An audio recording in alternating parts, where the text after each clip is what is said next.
industry. It all starts here. Can't get to a computer? Then we've got you covered. Just go to the IndianaSRN app and stay up to date with all of your favorite teams. You can watch live coverage or relive the experience with our on-demand service.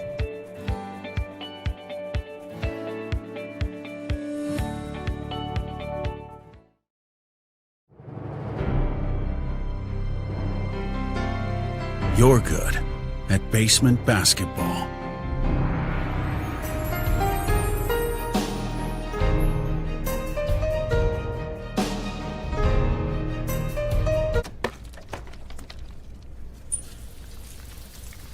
We're good at your insurance.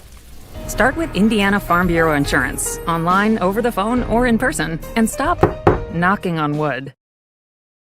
Mortgage Group. I've been teaching here at Guerin Catholic for 13 years. I've been assistant coach also for 13 years. And I think it's important in today's world that we have young people growing up with the morals and values of faith-based education. Hello, I'm Dwayne Thompson with Integrity Mortgage Group, and I support Guerin Catholic High School because I'm good friends and business partners with assistant coach Tommy Mascari. And any chance I have to support a Christ-centered education for today's youth, I take advantage of that opportunity and support in any way I can with my time, effort, volunteering, funds, and commercials like these. Together we soar. Guerin Catholic Sports on IndianaSRN, where you're always in the game.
Good afternoon, everyone. Welcome to Municipal Stadium here in Kokomo for Day 2 of the Heartland Collegiate Athletic Conference Baseball Championships.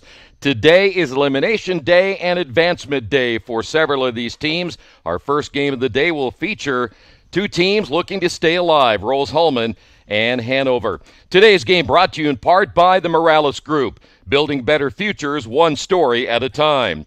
Also by Burtner Electric, your licensed and experienced electricians serving Central Indiana. Piper Logistics, 3 service, 1 solution. And by Reynolds Farm Equipment, your hometown farm equipment dealer.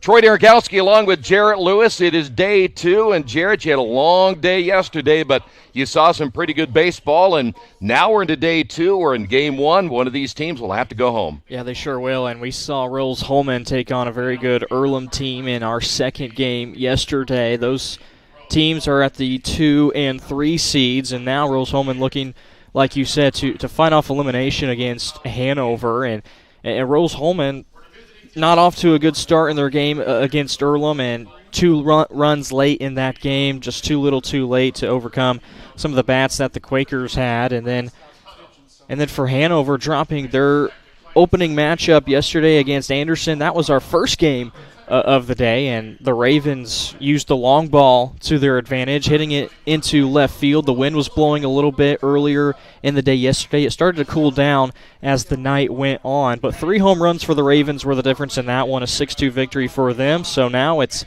a brand new day. That's the good thing. You can reset, you get to go back to the hotel, you get to reset, you get to sleep it off and come back and refocus. It's a brand new ball game, and we'll see 2 new pitchers in this matchup to start off Day 2. And I know we'll feature both of those pitchers coming up in a couple of moments, but boy, it's going to be very, very important today. You got to have a really good start.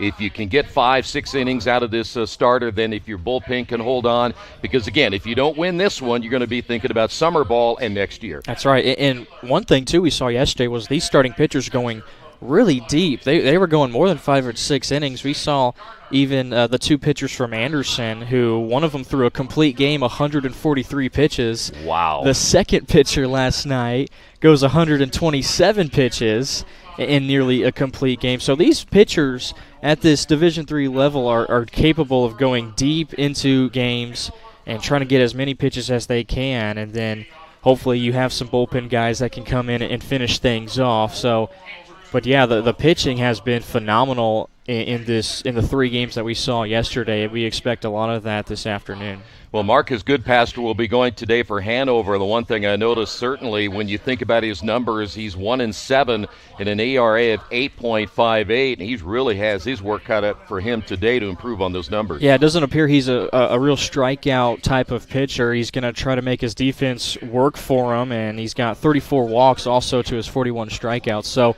that ratio isn't very good, giving up a lot of bases, and this is not a team that you want to do that with. In Rose-Hulman, the top of the lineup is spectacular with Brett Tuttle leading things off, Josh Mesenbrink at the top of conference ranks in hitting. And so those are 2 guys that you're definitely going to want to keep your guys on your toes and ready for them to try to get those guys out and then work your way through the bottom of the order. And certainly in tournament play, anything can happen. The numbers may not mean a whole lot because now, as we said, you're going to have to step up here today. That's exactly right. And on the other side with Erpenbeck of Rose-Hulman, a much better season for him, a 3-1 record. This will be his 13th appearance, 34 strikeouts to just 19 walks. Should be a pretty good match. I'm excited to get this one going. We'll take a timeout. We'll come back. The starting lineups are coming up in a few moments. You're watching the HCAC Baseball Championships on HCAC TV, powered by IndianaSRN.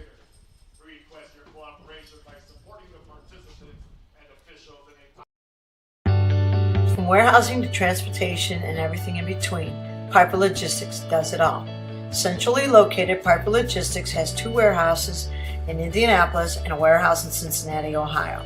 Piper Logistics houses over 1 million square feet.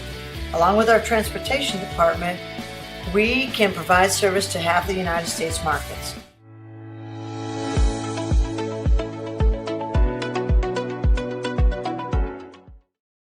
We encourage you to subscribe to our YouTube channel, IndianaSRN. Hit the bell to get notifications for upcoming games and more. Watch as many games as you want, as many times as you want. You want a career that creates experiences that are impossible to forget. By studying sports and events at IUPUI, you'll get hands-on experience in and out of the classroom. And with Indy as your classroom, there are high-profile events, sports franchises, hotels, museums, and large organizations across the city to engage, educate, and enlighten your student journey before you graduate. There isn't a better city than Indianapolis to get the experience you need to prepare you to handle any event, big or small. It all starts here. This is the Frells family's land. When the sun comes out, the kids run and play right there. This used to be a shed. Now, it's where they get breakfast. This is more than just land. It's home. The Frells family runs with us on a John Deere 1 Series tractor. His land isn't the only thing that should live on for generations. Nothing runs like a Deere. Search John Deere 1 Series for more. Visit Reynolds Farm Equipment, your hometown John Deere dealer today at reynoldsfarmequipment.com. We are back here in Kokomo, set for this opening contest. It's Rose-Hulman against Hanover. Let's give you the starting lineup here today for Rose-Hulman. Brett Tuttle will lead things off. He'll be at third base. Hitting second at second base is Coulter Colliard-Rodak. Hitting third, the first baseman, Josh Mesenbrink. The cleanup hitter, the shortstop, Manuel Lopez. Hitting fifth, the left fielder, Harrison Finch. Hitting sixth, the center fielder, Andy Krajecki. Hitting seventh, the designated hitter, Cade Klein. Hitting eighth in right field, Adam Taylor. And then hitting in the ninth spot, the catcher, Shane Garner. Now, we mentioned a little bit ago about the starter today for Hanover, Marcus Goodpaster. Talk a little bit about him. 8.58 ERA, 1-7 coming in. This will be his 10th start of the year. Yeah, and it's important that he gets off to a good start because, like we mentioned, how good the top of the lineup is for Rose-Hulman. He's going to want to make good work of the first 3 guys, especially. Even Manuel Lopez in the cleanup spot had a pretty decent day yesterday hitting the baseball. So it's important to get off to a good start. Make sure your control is there with your fastball.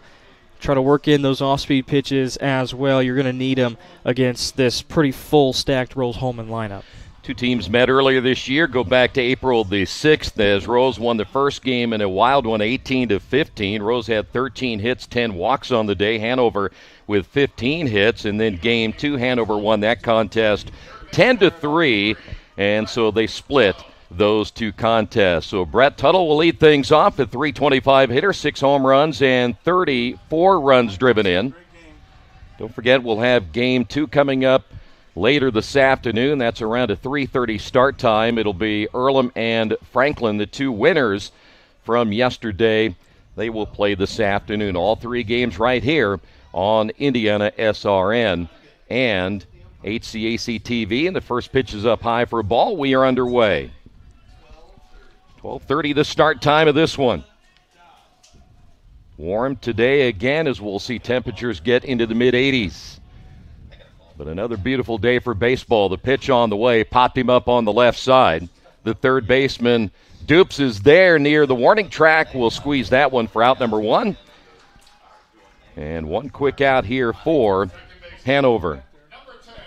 A theme we saw yesterday also, Troy, was a lot of attacking the first pitch. The first pitch, good pitch that hitters are seeing, they're trying to go right after it, especially if it's a fastball. That was really a crazy theme, just the rate that hitters were attacking that first pitch. We'll see how that goes in this first game and as the next 2 games follow suit. Collard Rourke will pop this one up. Third baseman again. This time Dupes in fair territory, and a quick out there of Collard Rodak, and that'll bring up Josh Messenbrink. And already we're starting to sound like a broken record here with Collard Rodak going after the first pitch.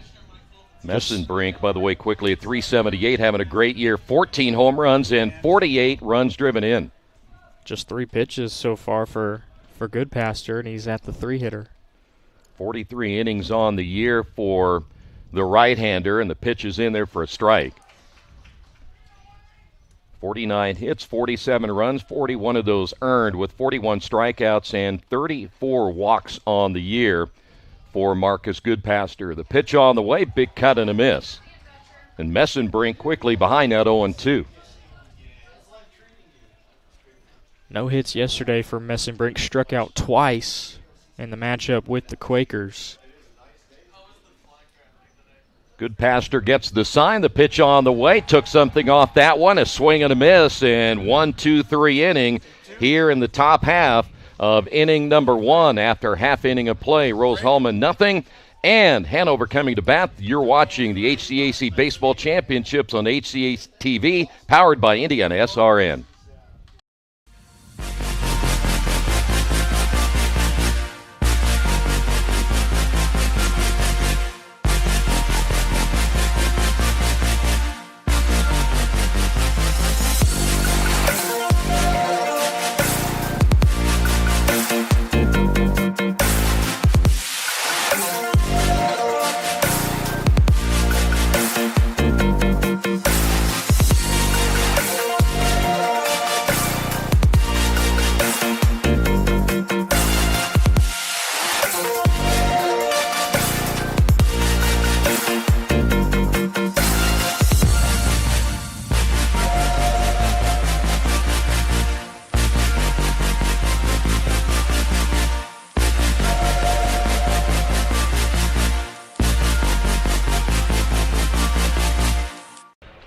Back here in Kokomo, head to the bottom half of inning number 1. We'll talk about the starting pitcher, Josh Erpenbeck, in a moment. Here's how the lineup will be today for Hanover. Andrew Littlefield will lead things off. He'll be in center field. Batting second, Alex Christie, the first baseman. Charlie Burton hitting third, the catcher. Jacob Dupes, the cleanup hitter, at third base. Connor Farnsley, the designated hitter. He's hitting fifth. Hitting sixth, Andrew Osterling. He'll be in left field. Batting seventh is Jack Daneman, the shortstop. Hitting eighth, Eric Raudebush in right field. And Sam Perkins hitting ninth. He'll be the second baseman. We mentioned Erpenbeck a little bit ago. He'll be making his 13th appearance. This is his 7th start. 42 innings, 48 home runs given up this year. or should say just 48 runs given up. His ERA, as we mentioned, at 5.57. A little bit about him today as he tries to shut down this Hanover team. Yeah, Troy, we mentioned some of the pitchers we saw yesterday, a couple of aces from these 5 Heartland schools that are able to go deep into ball games, put up a lot of pitches, go a lot of innings. Erpenbeck is not one of those guys. His last 4 starts, 3 of them, he's gone 5 innings and nothing more. Pitches outside to Littlefield, the leadoff hitter, 289 on the season, 7 home runs and 38 runs driven in. Outfield straight away for the left-handed hitter. The next pitch on the way is in there for a strike. Garner's behind the plate. Messenbrink at first base. Collard Rodak at second. Lopez at short and Tuttle down at third as that pitch gets a piece of him. And so Littlefield on his way to first. And Hanover has a man on here in inning number 1, and that'll bring up Alex Christie. Christie, 320 on the year, 11 home runs and 39 runs driven in. Christie had a home run yesterday in the matchup with Anderson. Scratched by Erpenbeck, and the pitch a little bit outside, 1-0. Just the second batter of the entire day that we saw in this tournament. Christie sent it over the 348 sign in left center. Finch is in left, by the way. Krajecki in center, Taylor in right. And the breaking pitch in there for a strike. So the count even at 1-1. Littlefield again down at first base. Littlefield with 4 stolen bases on the year in 8 attempts. Didn't have a very big lead there. Boy, virtually no wind today, so it's going to be a very warm one on the turf here at Municipal Stadium as the stretch on the pitch popped him up straight back our way. So the count 1-2.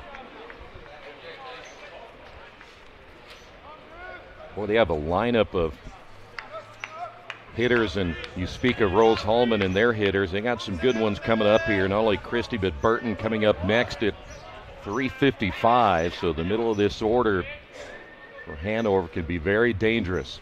Short lead at first by Littlefield and another throw.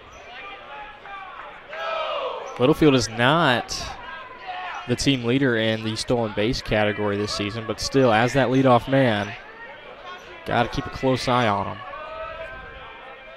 The stretch and the pitch is a breaking ball low and outside. We'll go to 2-2.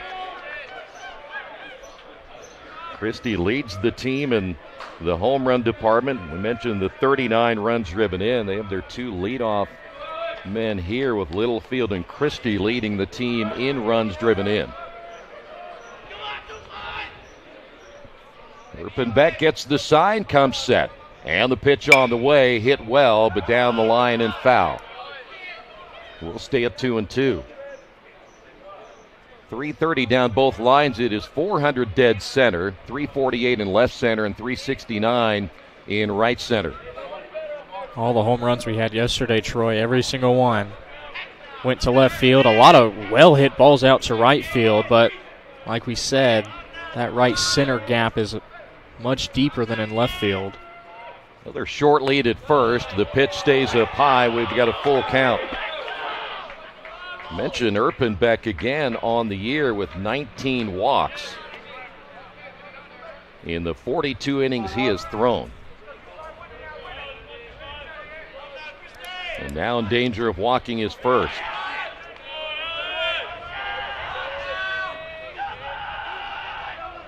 Littlefield again, a short lead down at first. The stretch and the pitch, and it's outside for ball 4.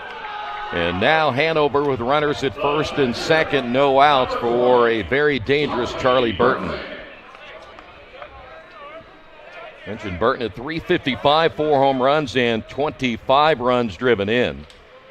Burton yesterday 2 for 4 in their loss to Anderson.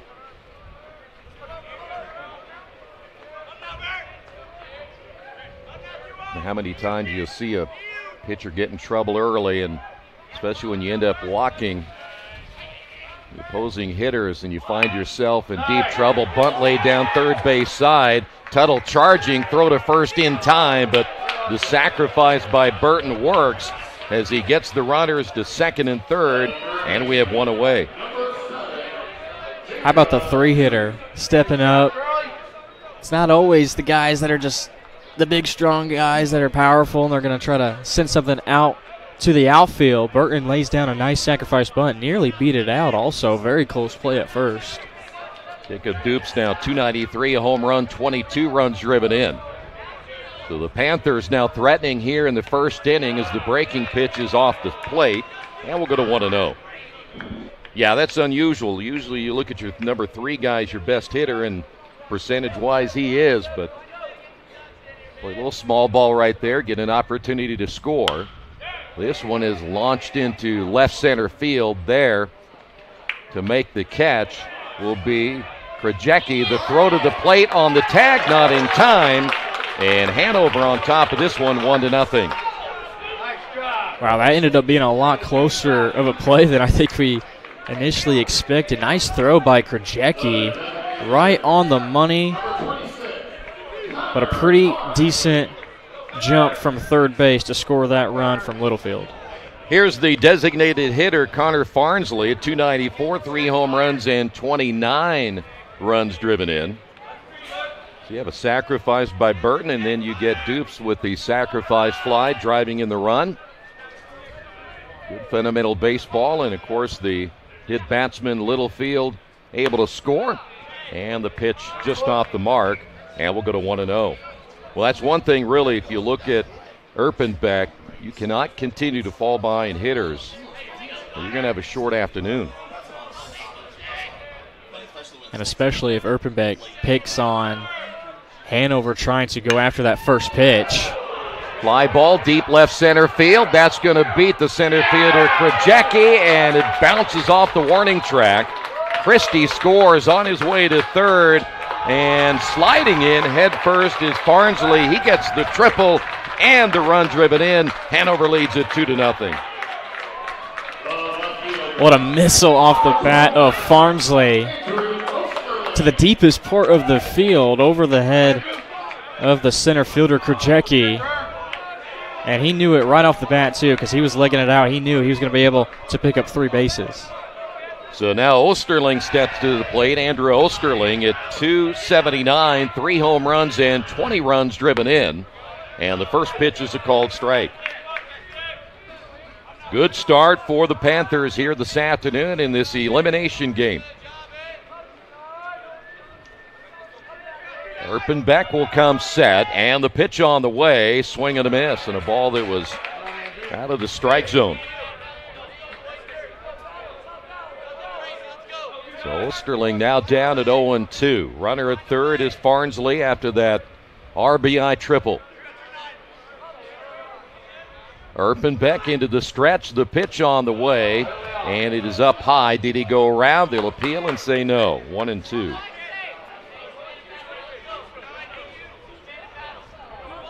Coming in, Rose-Hulman at 25-12 on the year. Hanover at 16-21. The pitch. Breaking ball, swing and a miss. And Osterling will strike out for out number 3. But 2 runs across, led by the big triple by Farnsley after 1. It is Hanover 2, Rose-Hulman nothing. You're watching the HCAC Baseball Championships on HCAC TV, powered by IndianaSRN.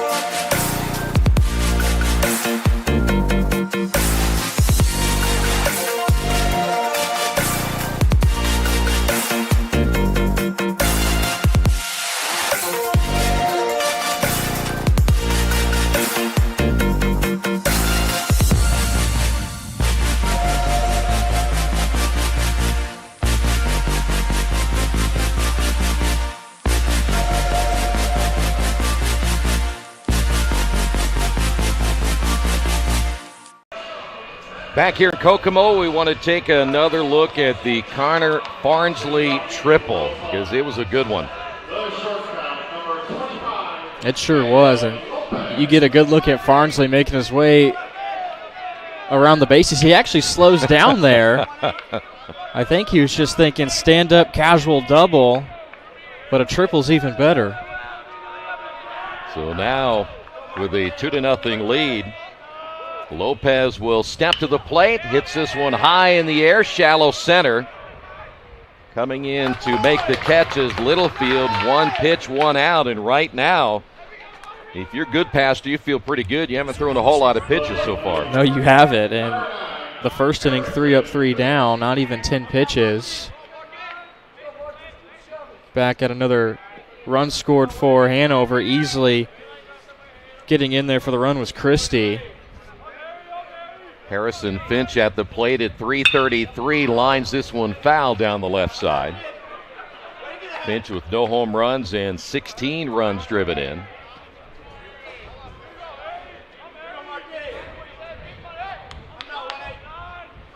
Dupes, the third baseman, in a few steps in front of the bag as the pitch is on the way. This one hit foul as well, left side 0-2.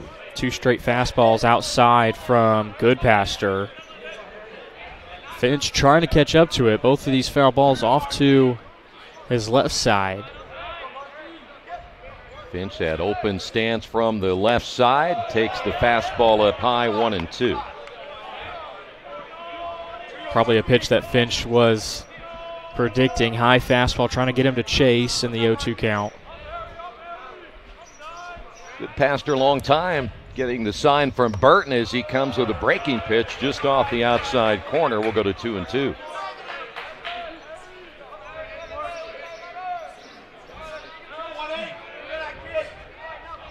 Goodpaster 1-2-3 in that first inning with a strikeout. He set down the first 4. Chopper to the right side.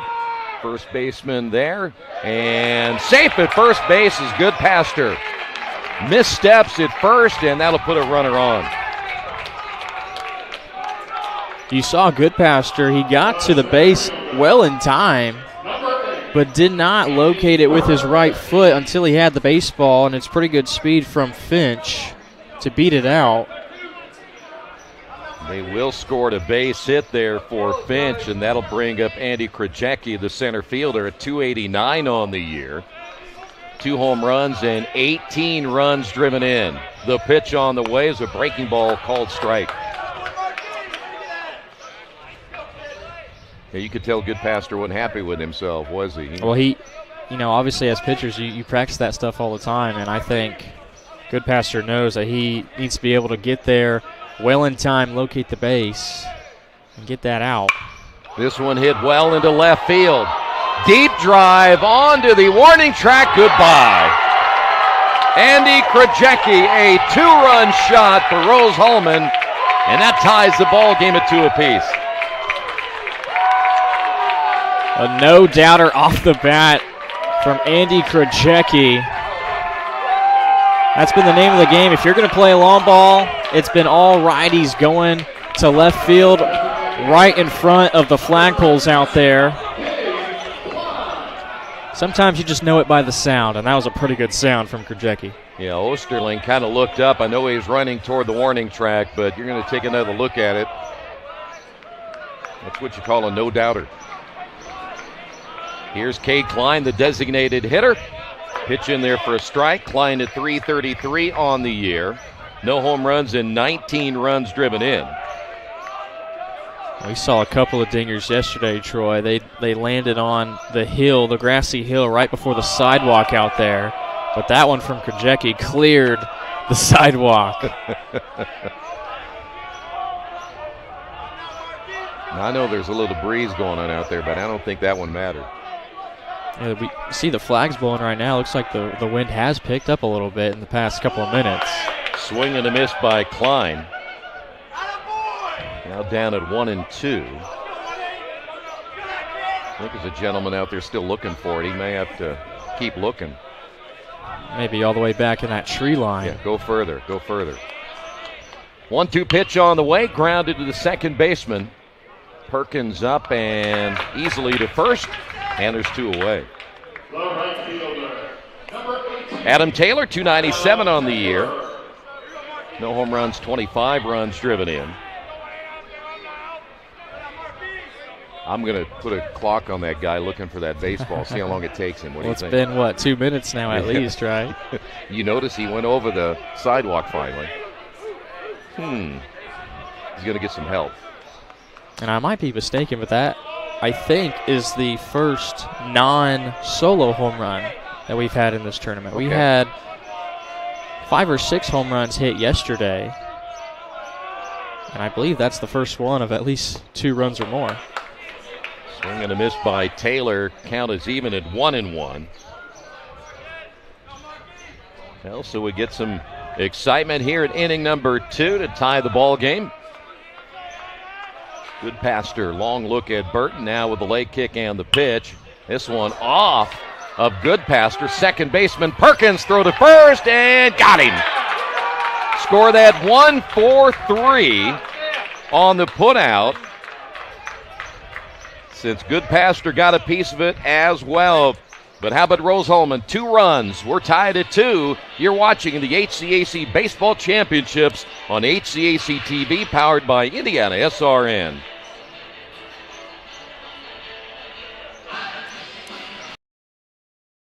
Needing to hire someone to take care of your loved one when you're away? Maybe your family member just needs someone to talk to when you're not around. Why not contact Indiana licensed Serenity Care Services? Call Angela, owner of Serenity Care Services, at 317-900-6202. Our team of trained and experienced personal care providers are licensed to serve seniors requiring companion care and light housekeeping services in Indianapolis and its 5 surrounding counties. Call us today at 317-900-6202. Now hiring qualified applicants.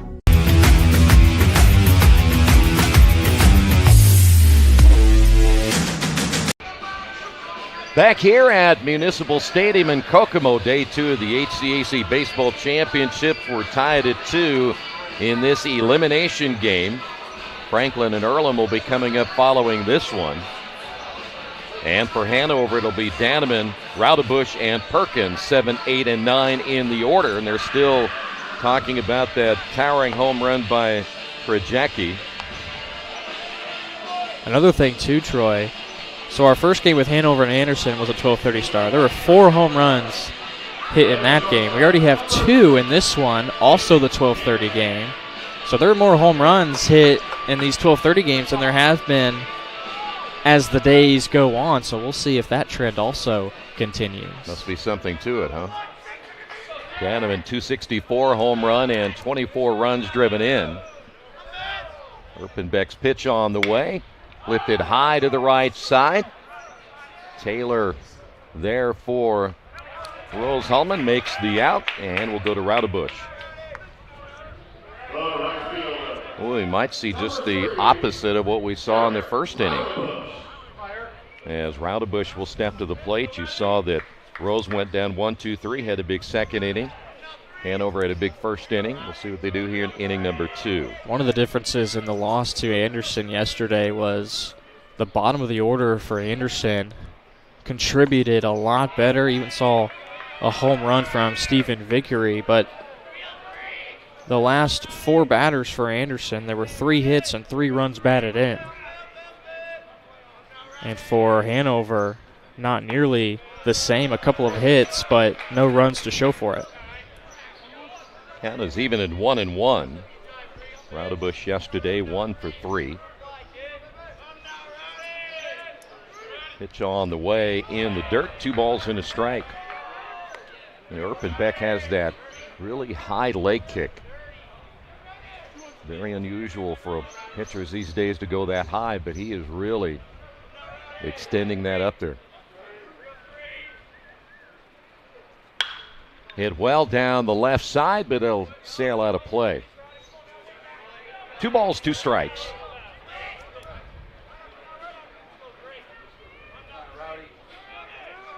He really exaggerates that knee bend, and he gets that knee up at an unusual angle, not something you see at this level, maybe occasionally in the majors.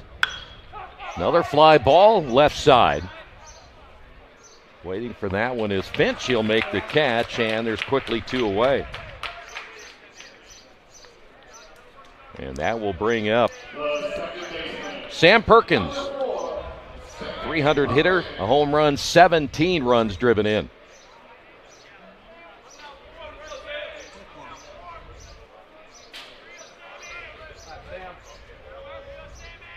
Erpenbeck's pitch on the way, hit well but foul.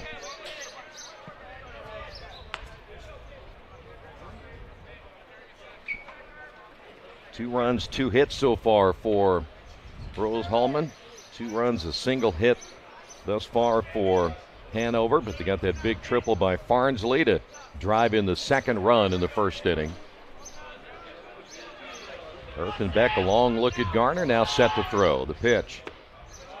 A little bit low and inside. Even the count at 1-1. Littlefield on deck, hoping to get a chance to hit here in the second. The pitch. That one's tapped, and it'll go foul.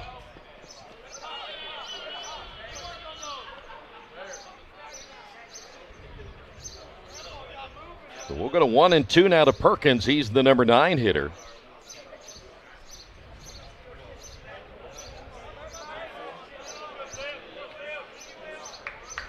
Understand we may even see some rain tomorrow. That could change the schedule a little bit. Hopefully not. I hope not either. The 1-2 pitch on the way is up high. Really good takes by Perkins. The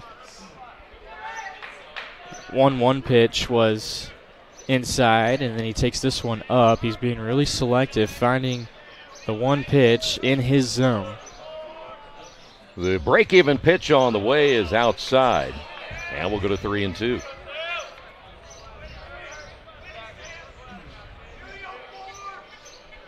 That Earl and Franklin matchup ought to be interesting, huh? They split during the regular season. With how Earlham looked. There's a swing and a miss. So Perkins out here in the second. After 2, we're tied at 2. This is the HCAC Baseball Championships on HCAC TV, powered by IndianaSRN.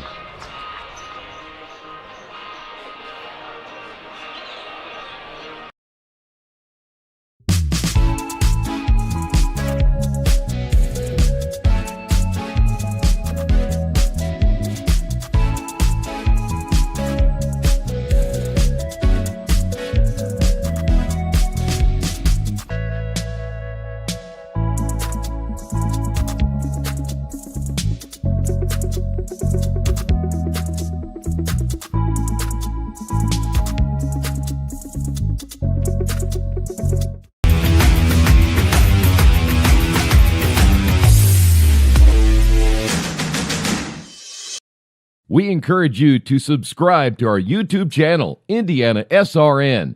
Hit the bell to get notifications for upcoming games and more. Watch as many games as you want, as many times as you want.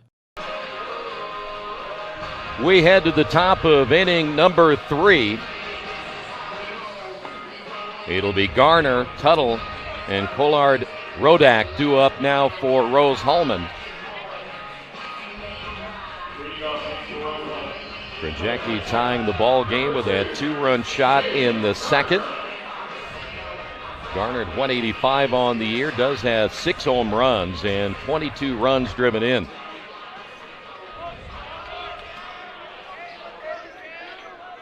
Yesterday 0 for 2, a strikeout in the game against Earlham, and he'll take the first pitch for a strike.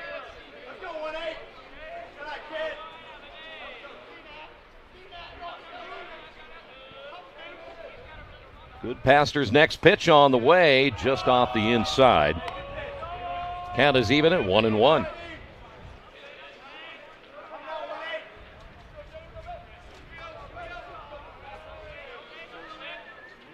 Pitch on the way, high fly ball into center field. Littlefield is there, and he will make the catch.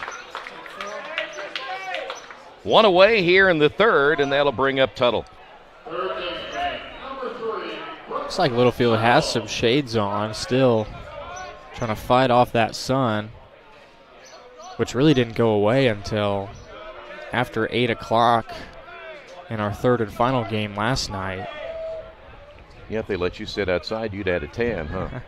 A very severe tan. Some of the camera guys are getting a tan. Pitch is low and outside, 1-0. Tuttle 0 for 1 today. Flew out. Flew out in the first inning. The 1-0 pitch. It's low, 2-0. See, that's why you got to season yourself early. You get out there, do a little bit of a time, and then you're not so bad today, see? But they didn't do that, did they? The 2-0 pitch. 3 balls, no strikes. No, but they came prepared. I saw them lathering on that SPF 50 or 70, whatever it was. Better get about 150 on there. The 3-0 pitch on the way, and a 4-pitch walk given up to Tuttle. And so Rose-Hulman with a man on. Coulard-Rodak will step to the plate. He's 0 for 1. Let's see what Rose-Hulman could do right here with a man on base, 1 away. Will they try to get Tuttle going? 10 stolen bases in 14 attempts coming in. Breaking pitch in there for a strike.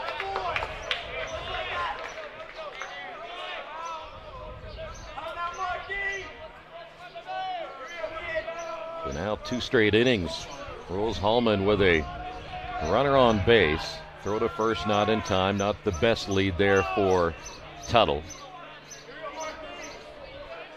Tuttle is more of a stealing threat at the leadoff spot than Littlefield of Hanover is. Stretch and the pitch. Runner takes off. That ball sails over the catcher as Burton has that one carry back near the infield. That ball took a huge jump off the backstop wall. Count is even at 1 ball and 1 strike. That one just got away from Goodpaster. I'm not sure if they were trying to go to the pitch out, perhaps, because it was high and away, but way too much on it. Yeah. Generally want to have your catcher be able to catch it, right? Coulard-Rodak once again will step in from the left side. Now runner in scoring position here for Rose-Hulman as that pitch bouncing in front of Burton and advancing to third is Tuttle. That'll be a wild pitch. And now Coulard-Rodak ahead in the count of 2 balls and a strike as Burton getting a little workout here in this inning. You know, physically it's bad enough you got to take all that beating back there, but then you got to chase after a couple of balls that sail in the dirt, one that sailed over his head.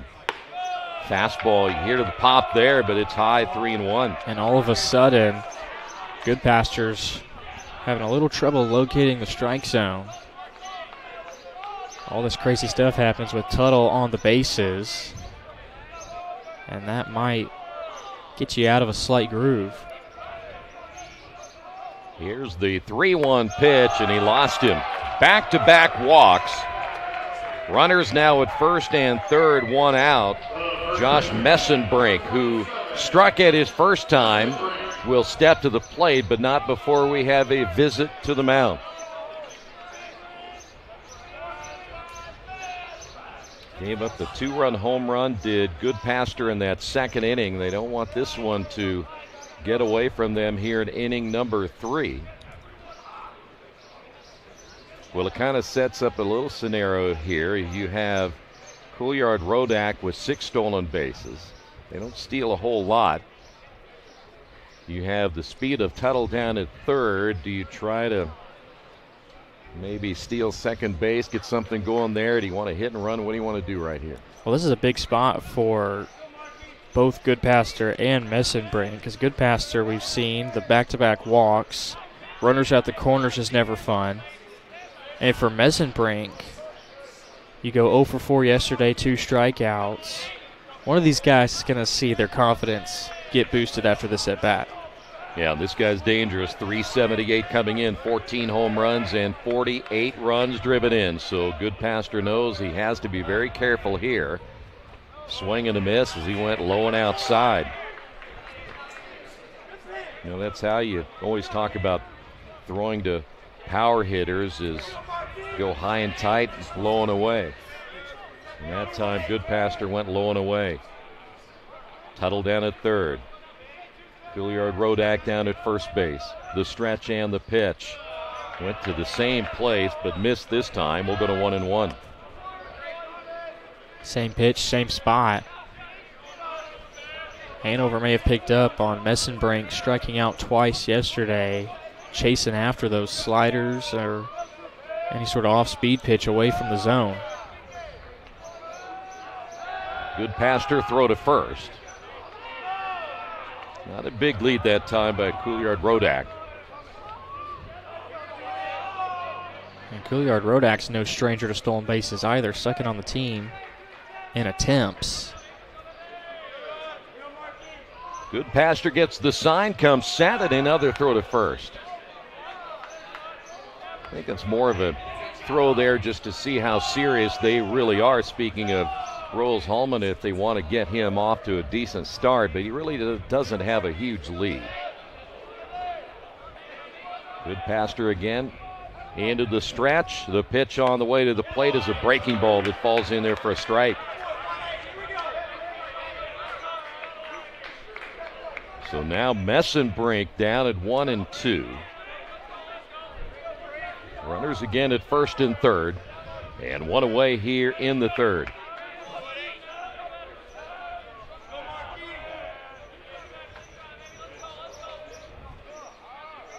The 1-2 pitch on the way. Came back with another breaking pitch. Has stayed up high, 2-2. First 2 pitches away. Off-speed pitch away from Messenbrink. Last 2 pitches, they start it right at his hip and hope that it breaks over the plate. Trying to buckle him up here. Goodpaster again set to throw. The break-even pitch on the way. Hit well past the diving third baseman Dupes. A run will score. Advancing to third is Couillard-Rodak, and Messenbrink down to second with a double. 3-2 Rose-Hulman with the lead here in the third. Inside pitch, Messenbrink. Nicely done, getting to the ball quickly. Hands through right down the third baseline. Dupes was playing well off the line also. And now some activity in that Hanover bullpen as well, as Manuel Lopez will step to the plate. Lopez 0 for 1. Ball gets away from the catcher Burton, and a run will score. 2 runs in the inning, now 4-2. Rose-Hulman on top. And the second wild pitch of the inning.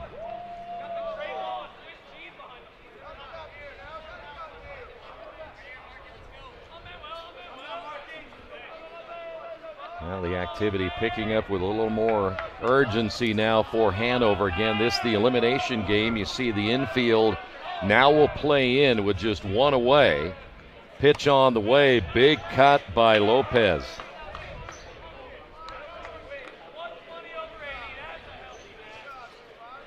Count is even at 1 ball and 1 strike. Messenbrink down at third. They'd love to get 1 more across here in the inning. The pitch.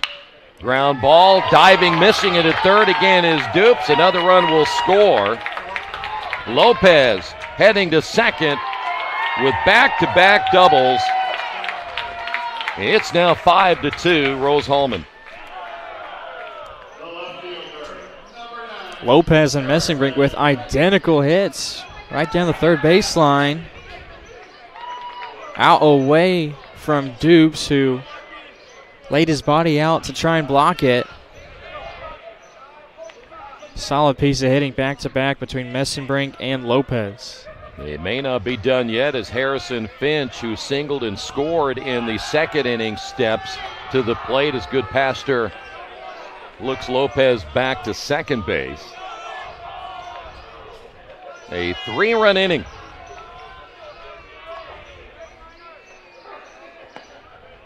Two guys up in the pen now for Hanover. Again, this is it. It's win or go home situation. Use up your pitching staff as much as you can. That one fouled off. Finch behind now, no balls and 2 strikes. And the stuff has been decent from Goodpaster. He's got zip to his fastball. Breaking pitches has been there. He's got swings and misses from them. But it's been really good hitting. The hitters of Rose-Hulman have been able to adjust. The stretch again by Goodpaster. The pitch on the way to the plate, grounded to the right side, charging the second baseman Perkins. He'll flip on to first base to get the out there as the runner will advance to third, and there are 2 away.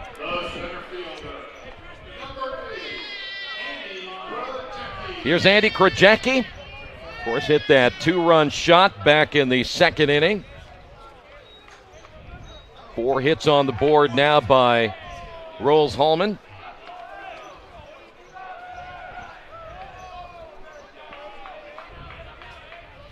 The stretch by Goodpaster, a check of the runner at third, and the pitch on the way stays inside. 1 ball, no strikes. This is now the 7th hitter of the inning for the Fighting Engineers. Goodpaster comes set, the high leg kick and the pitch low and outside, 2-0. As a pitcher, I'm sure you kind of remember his last time at bat, don't you?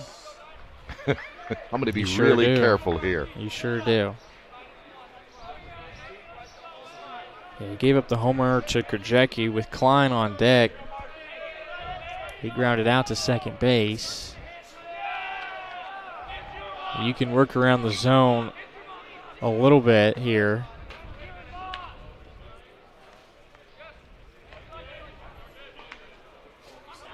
Two balls and no strikes as Krajewski steps back in. Here's the pitch up high.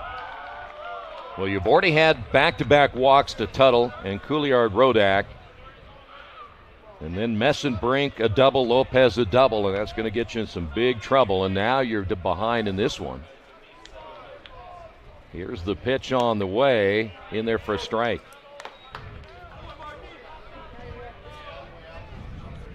So now we go to 3-1.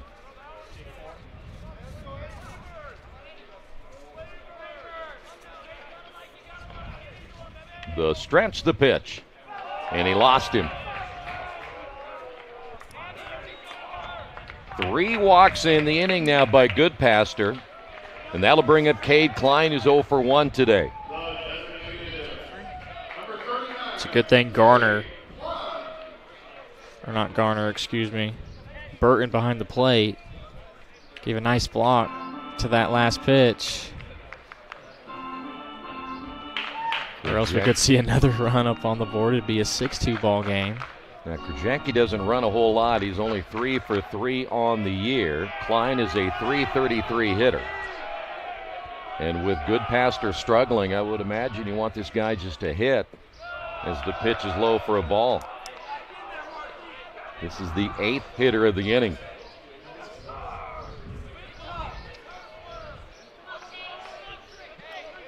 Coach Bellick really wants to see Goodpaster get out of this inning.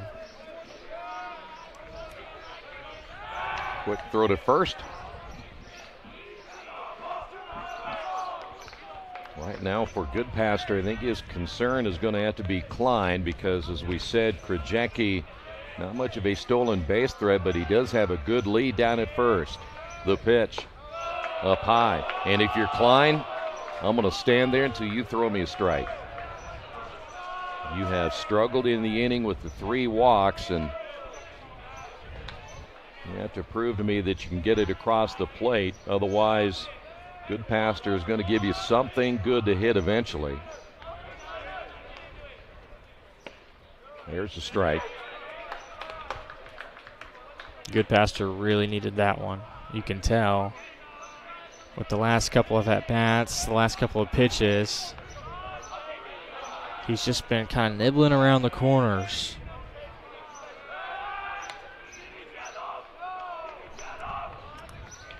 Two balls, two strikes, and again, I should say 2 balls, 1 strike, and 2 outs here in the 3rd inning. Klein back in.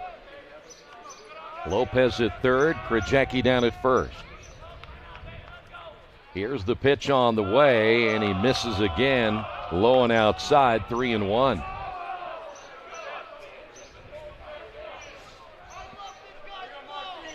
I mentioned 2 guys down in the Hanover bullpen. There's a right-hander that has been steadily throwing now for Hanover.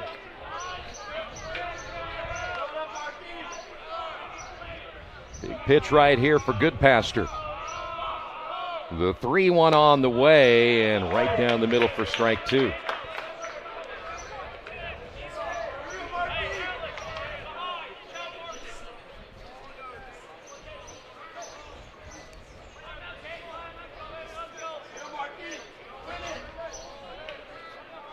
So now 3 balls, 2 strikes, and 2 away. Runner at first takes off. The pitch is low, and that'll be the 4th walk of the inning. And Rose-Hulman will go through the order. And Garner stepping up for the 2nd time.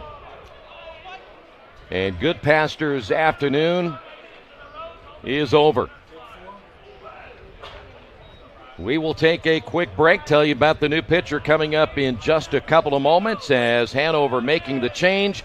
You're watching the HCAC Baseball Championships on HCAC TV, powered by IndianaSRN. Electronic circuits, cell towers, and satellites let you talk face-to-face on your smartphone with your best friend studying abroad. Sit back and enjoy the ride in your self-driving car on the way to a sold-out concert. A rocket launches scientific gear to explore Mars while you watch on your high-definition 4K television. Engineering has advanced civilization for thousands of years, converting once inconceivable dreams into routine, everyday occurrences. Hanover College offers creative, curious students like you the opportunity to learn engineering within a liberal arts environment. A small college setting that cultivates professional, cross-discipline engineers. Leaders prepare to succeed in our ever-evolving world.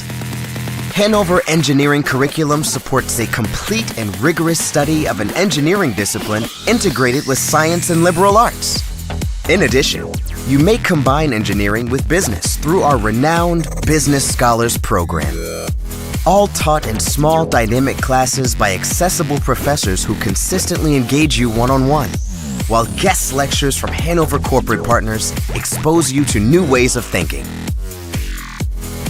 Experiential learning is at the core of the Hanover Engineering Program. Professors work with students on research-based projects that tackle real-world issues. Internships and co-ops offer academic credit and a chance to hone professional skills.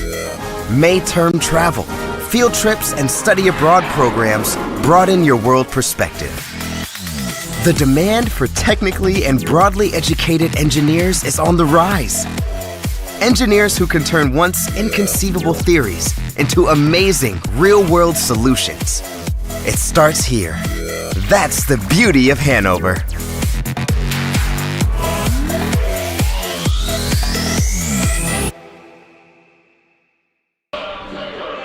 New pitcher now for Hanover will be Charlie Joyce. 3-3 on the year, an ERA of 6.55. This is his 17th appearance on the season, and he's coming in with the bases loaded. And the pitch on the way is outside for a ball. Adam Taylor 0 for 1 today. Boy, they could really pour it on here. 3 runs already in the inning as the pitch is outside. 2 balls, no strikes, and you see the Joyce's delivery. Drops down sidearm.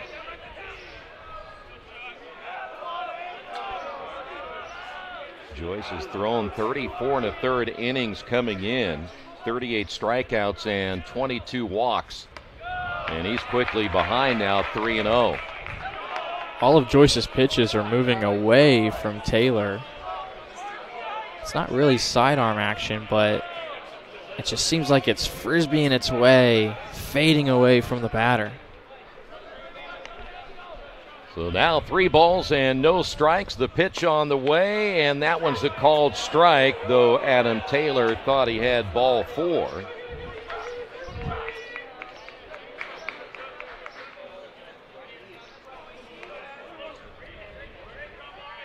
Well, you know right now that Adam Joyce is going to have to give him something around the plate to avoid walking in a run and making this a 6-2 ball game here in the top of the 3rd inning. Stretch again by Joyce, and the pitch on the way, and he missed it. So walks in a run as Lopez will cross the plate. 4 runs in the inning. 3 straight walks given up now by Hanover pitching. And that'll bring up Shane Garner's 0 for 1 today. This inning right now at this point long from being over despite 2 outs on the board. Joyce's pitch on the way is a called strike. Right there, it's just a quick example of getting behind a hitter, and now you're getting ahead with a first pitch strike. Hit well down the right field line, and that will be a foul ball by just a couple of feet. Well, you know, this is not a secret here that if you have a staff that's really struggling throwing strikes and you keep walking guys, you're going to give up runs. It's just we saw that in the high school game we did last night when Chittard played Covenant Christian. It was walks that hurt both teams. And it is really hurting Hanover here today. No balls and 2 strikes, and the pitch way outside, 1-2. 5 walks issued in this inning alone. Bases remain loaded. Garner's the number 9 hitter in the order. Lifts this one down the left side, and that will go out of play. We'll stay at 1-2.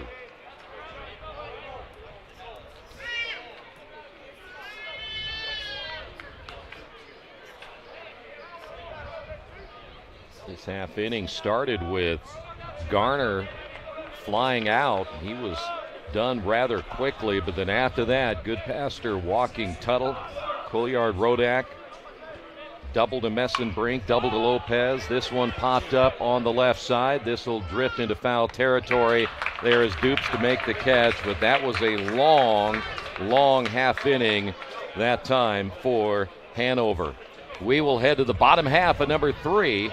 6-2, Rose-Hulman on top. You're watching the HCAC Baseball Championships on HCAC TV, powered by IndianaSRN.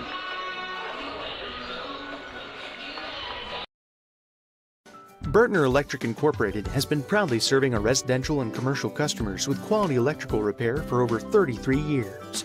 We are fully licensed and insured in electrical wiring and electrician service packages.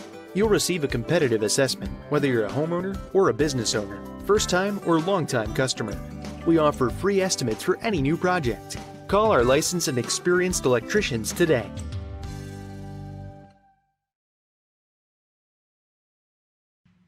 Can't make it to the game? We've got your back. Just go to www.IndianaSRN.org and tune in to all of the live action, or go to our on-demand service and relive your favorite moments.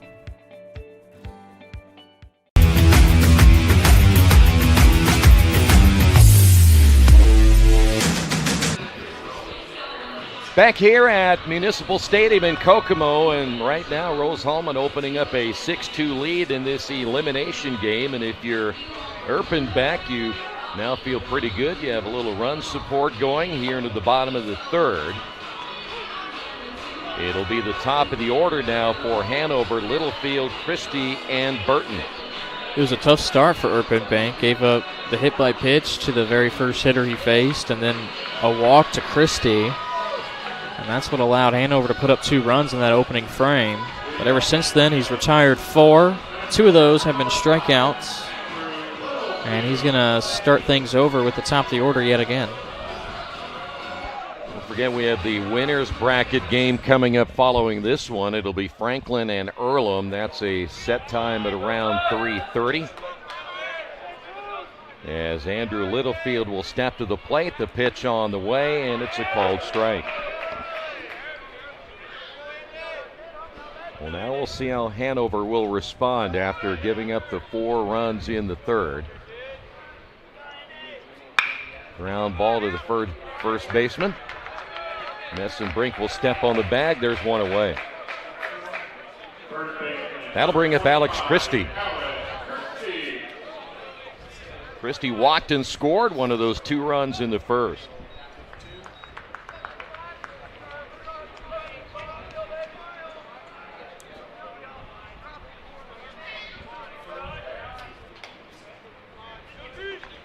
Erpenbeck's first pitch on the way as a breaking ball falls in there for a strike.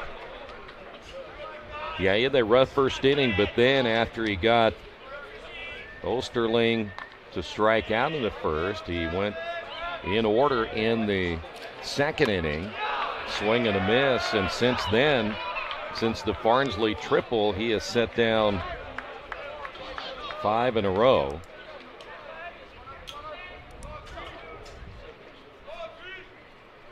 Erpenbeck with the 0-2 pitch on the way, missing low 1-2.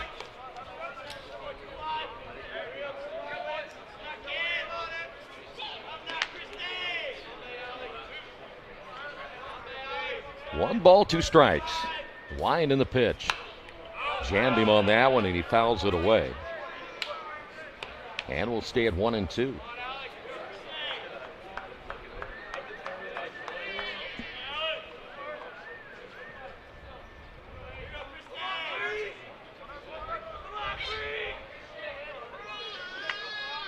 Erpenbeck, a long look this time at Garner. And the pitch. Low and inside, 2 balls, 2 strikes. Erpenbeck isn't giving him anything easy. It's been all off speed.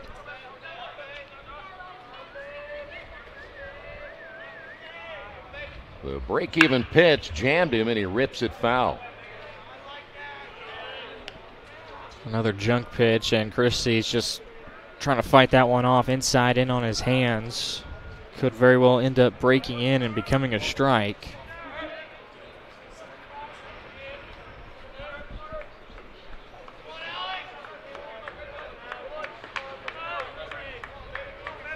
Once again, the 2-2 pitch on the way, popped up foul, and that'll sail out of play to our left. So Christie battling 11 home runs coming into this one here this afternoon. We mentioned the 39 runs driven in, first on the ball club, just ahead of Littlefield. Erpenbeck once again, this time a little more time looking into Garner. Now set to throw with that high leg kick and the pitch outside. From the time Erpenbeck threw it, he knew it was off the mark.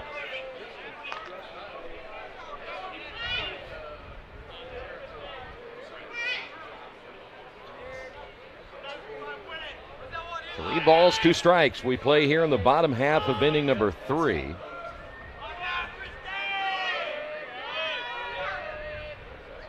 Payoff pitch on the way, nearly hits him as it sails over the head of Christie.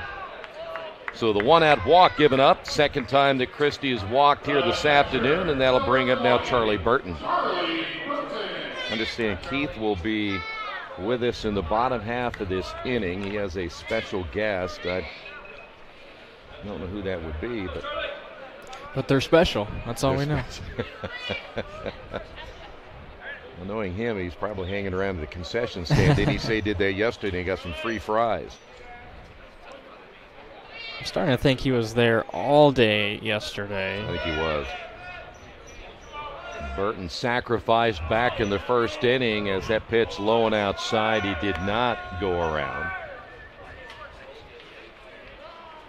That was an impressive first inning after Littlefield was hit by a pitch.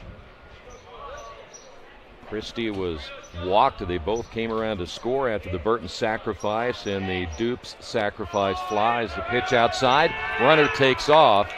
Garner unable to locate the baseball.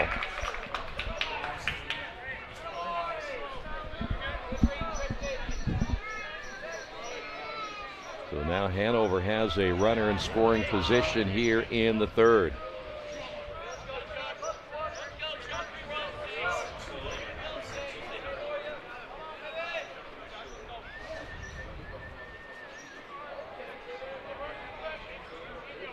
Erpenbeck checking the runner at second. The stretch and the pitch on the way, swung on and missed. Burton was looking for number 5 on that swing. You notice that time Erpenbeck has that high leg kick as we had mentioned, but even though you would consider that a slide step in the stretch, he still gets that leg up there pretty high. That one hit well, base hit, left field. Rounding third is Christie. The throw on the way to the plate is cut off, and the run will score, and it's now 6-3. Second time Christie has scored this afternoon. Solid piece of hitting from Burton. Just taking the pitch wherever it came from, inside, rip it that way. Decent throw out there from left field, but I think wisely cut off to prevent Burton from taking that second base. Would have been a close play at home, but I think Christie was going to slide in there safely. Dupes will step to the plate. The sacrifice fly in the first inning. The pitch on the way by Erpenbeck, a called strike, and a good fastball there by the right-hander.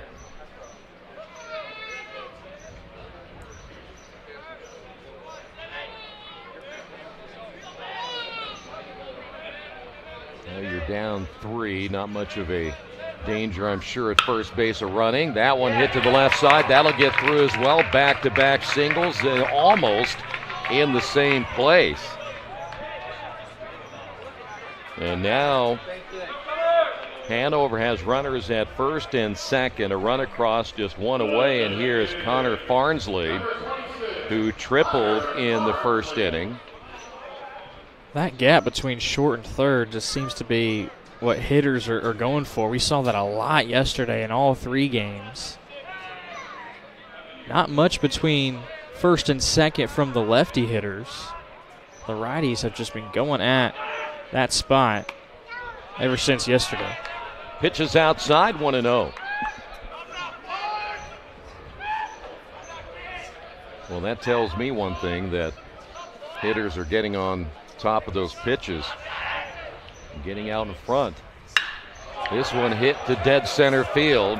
Going back on it, this one will fall at the warning track. 1 run will score. Heading to second with the double is Farnsley. Another run across, and all of a sudden the lead is down to 2 at 6-4. Farnsley, his second extra base hit of the ball game. Panthers are not going to go away quietly. Another look at the hit from Farnsley, and watch him run out of the box. Rounds first and actually runs into Messingbrink. He was going to get in there safely either way. But how about the day for Farnsley so far? 2 at-bats, a triple, and now a double. Well, that will now bring a visit to the mound to talk with Erpenbeck. Garner is out there as well.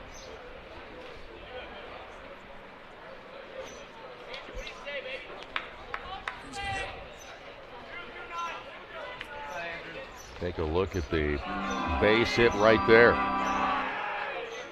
Farnsley is seeing the ball well. That triple that he hit was to the deepest part of the ballpark, pretty much the same exact spot out into center field.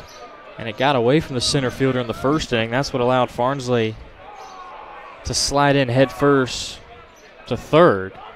Osterling steps up, rips this one up the middle. Lopez there, makes the throw to first. The run will score from third. And it's now a one-run ball game.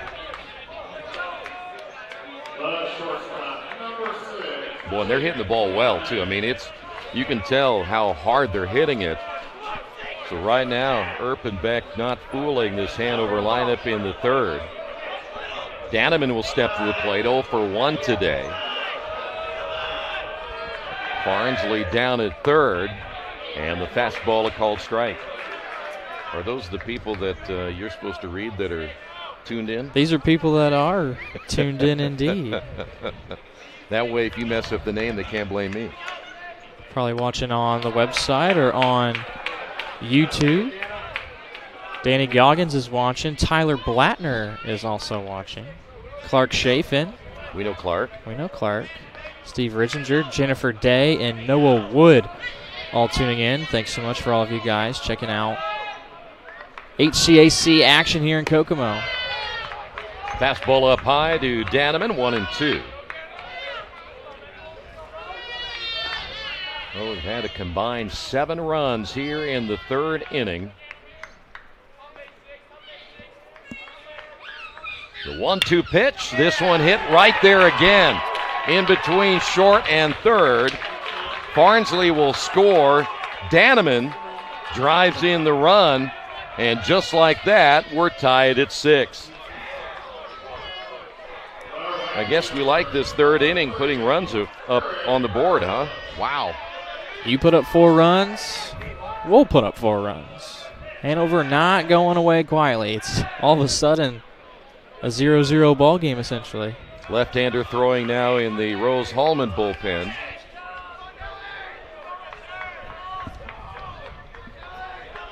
We're not done yet here in the third. This one hit well into center field. Another base hit.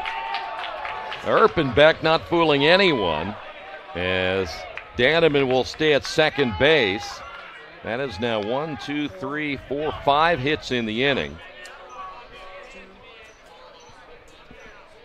By the way, number 20 is Corey Marlowe in the bullpen, the left-hander for Rose-Hulman. Sam Perkins, who struck out his last time up, will step to the plate. This is now the 9th hitter of the inning.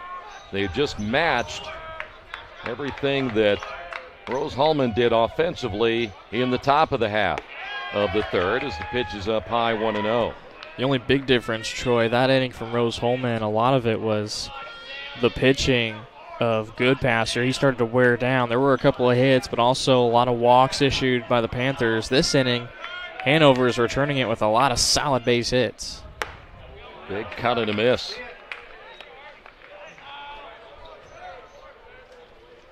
Neither pitcher, you look at the entire season, you had Erpenbeck at just 13 appearances. And then, of course, Goodpasser had only thrown 9 times coming in.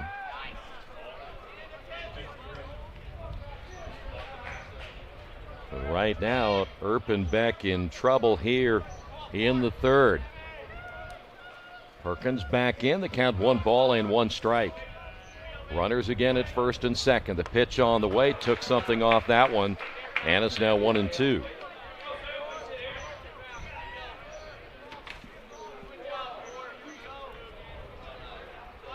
Had the walk to Christie. He scored. The base hit by Burton. Dupes had a base hit. He scored. Farnsley, the double. He scored. The stretch by Erpenbeck, and the runner down at second. Make him a little uncomfortable, so he steps off to look the runner back. Hanover now 6 runs on 6 hits.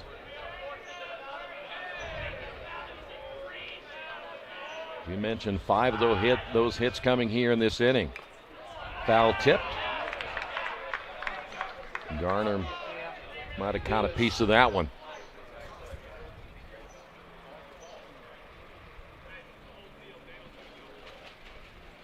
Erpenbeck really wanted that pitch. I think he put it in the exact location he wanted to, and Perkins just flails his bat at it, able to stay alive. Hopefully Garner's all right.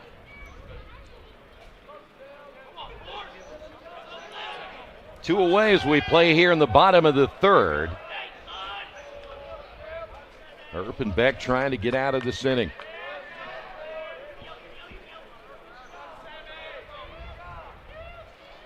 The stretch by the right-hander as he checks the runner at second base. The pitch on the way, hit foul.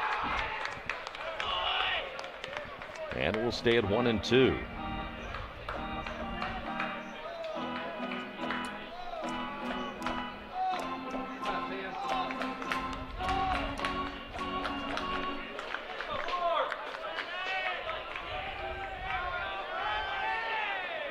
Erpenbeck looks into Garner.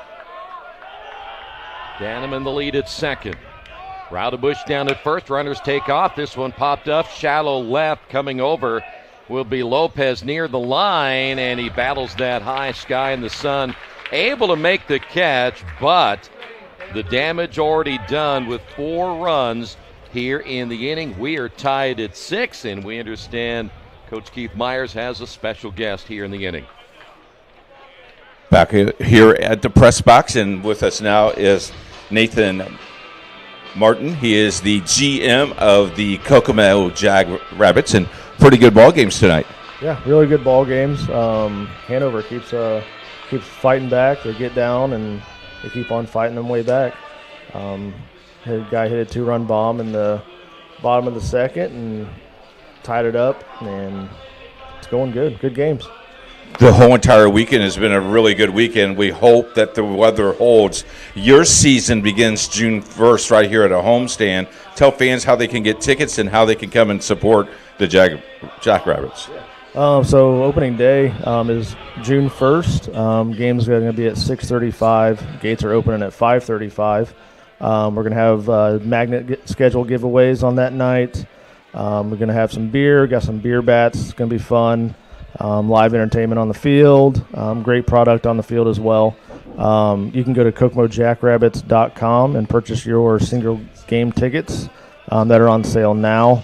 And also make sure to check the website for firework nights and more promotional nights throughout the week and the weekend.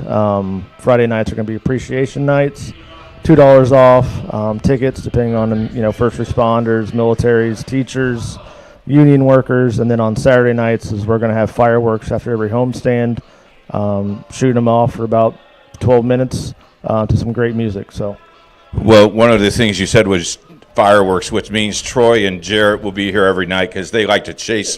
They're like dogs. They like to bark around and everything. Back up to you guys. Enjoy the 4th inning.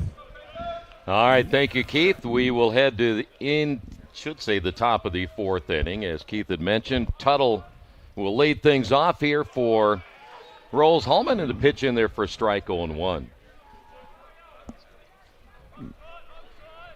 It'll be Tuttle, Couillard, Rodak, and Messenbrink as Rose now trying to come back after giving up those 4 runs in the bottom half of inning number 3.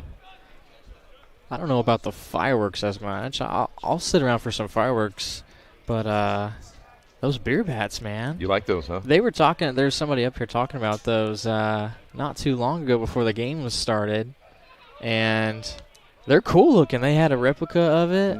Pretty interesting stuff. I had never seen one of those, but if you're into that, yeah. I mean, if you enjoy those type of beverages, you're more than welcome. You wouldn't stop them from buying them, and you wouldn't stop them from buying you one. Hey.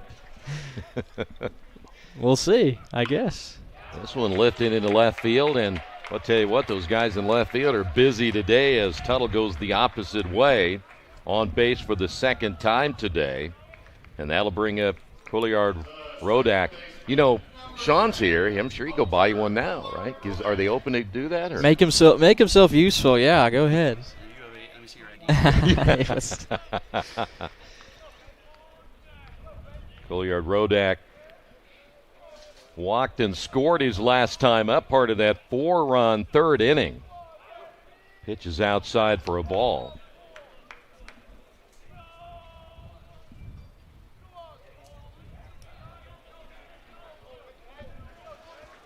The stretch again by Joyce to check the runner, and the pitch is inside, 2-0.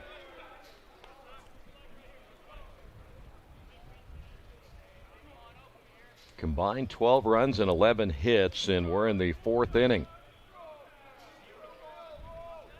Pitch on the way is low and outside. 3-0.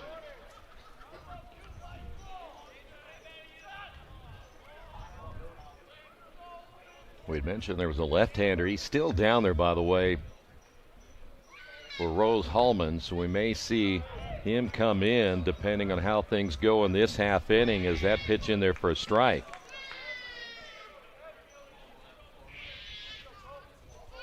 Well, we mentioned when we came in, when you looked at the numbers between Erpenbeck and Goodpaster, as that misses the strike zone for ball number 4, is that when you have an ERA of nearly 6 and an ERA of nearly 9, you know things have not gone well in the pitching department for you individually.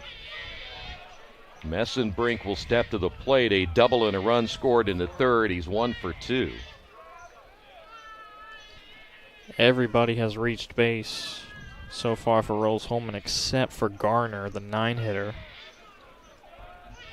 Joyce now will look the runner back. Nobody there to receive if he were to throw.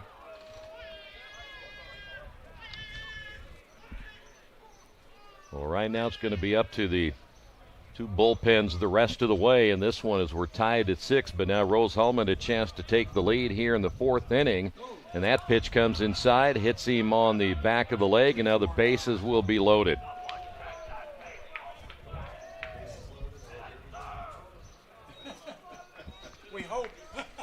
And Lopez will step to the plate.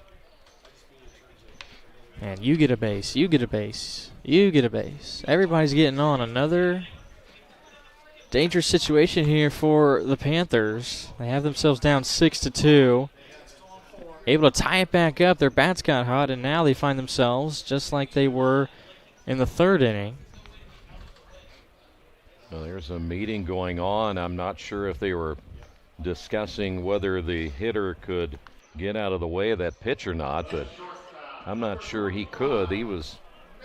That ball was well behind him. I'm not sure where he would go. So here's Lopez, still no outs. And much like what we saw in the 3rd inning now, Hanover pitching in trouble here in the 4th inning after they tie the ball game at 6. And the pitch is a called strike to Lopez. Lopez doubled his last time up. He was one of the 4 runs scored in the 3rd. So now Joyce will have to work himself out of a huge jam in this inning. This one back up the middle, gets by Joyce. Also the shortstop, Danneman can't get to it. 1 run will score, 2 runs will score, and now Rose-Hulman leads this one 8-6.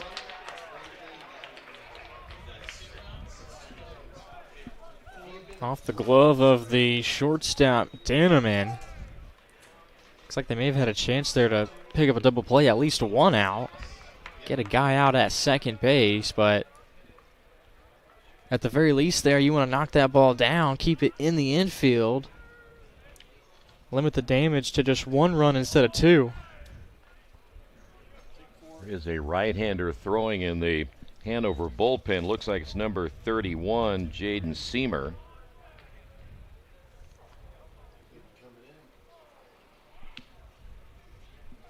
And it looks like that's going to be the case. So we have a pitching change once again here for the Panthers. The bases were loaded moments ago, but then Lopez able to get the base hit to drive in a couple of runs, and a pitching change is on the way. You're watching the HCAC Baseball Championships on HCAC TV, powered by IndianaSRN.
Well, I'll tell you what, if you wanted a game that saw a lot of good pitching, you haven't seen that so far here today in this elimination game. We are now seeing Hanover go back to their bullpen again, trying to put out a fire here in the 4th inning. And we'll talk a little bit about this guy right here, but now the bullpens are really going to have to step up both ways, because even if we've already proven that, you end up getting a lead of 4 runs, it's not safe. Good pass to the starter, just went 2 2/3. And with Joyce, barely gets an inning done. So now you bring in Jaden Seamer. Seamer on the season, a little over 30 innings pitched, a 5.64 ERA. Might see some football scores on the board by the time this one's done. Well, should I remind you that these two teams, when they played earlier this year in the first game that they played against one another, it was a very high-scoring affair. So it's not out of the realm of possibility as Harrison Finch will step to the plate. Third pitcher used now by the Panthers. The winner stays alive, the loser goes home, and right now Rose-Hulman with runners on the corners, and the first pitch is outside for a ball. By the way, for Joyce, these are all his, and he only pitched a third of an inning. So these two guys on the corners are his, so they will be on to his record as the pitch is outside, 2-0. So now we've had a combined 14 runs and 11 hits.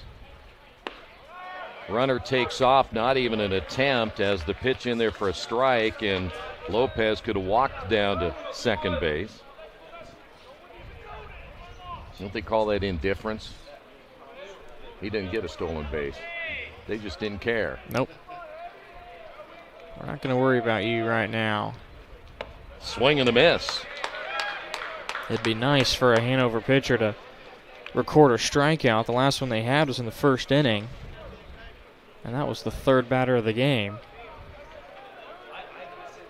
I'm hoping those fans are people I see leaving in center field aren't leaving because they've seen bad pitching and they weren't even here. Here's a fly ball into left field.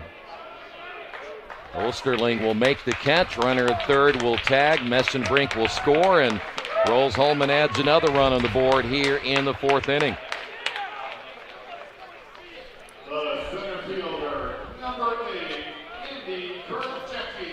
You'll give up the run to pick up the out. I mean, we've already seen Hanover come back from being down 4 the previous inning. Plenty deep enough on the fly ball from Finch. Krzyzewski homered back in the second, walked in the third. This will be his first look at the right-hander Jaden Seamer, as you mentioned, his 14th appearance on the year. That is Lopez down at second base, the stretch and the pitch, and let's just let him get into the party as well. And so Krzyzewski takes one for the team. And that'll bring up Cade Klein. So far we have now seen on top of the hits 1, 2, 3, 4, 5 walks. We've had a wild pitch here. We've had 2 hit batsmen in the last 2 innings after a 1-2-3 first. It's not too often you see more runs on the scoreboard than hits for your team. That's the case for Rose-Hulman. 9 runs and just 6 balls.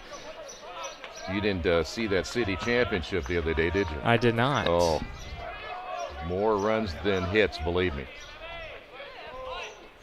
Showing bunt, throw down to second on the snap throw, not in time. In fact, in that ball game, there were combined 6 errors as well. So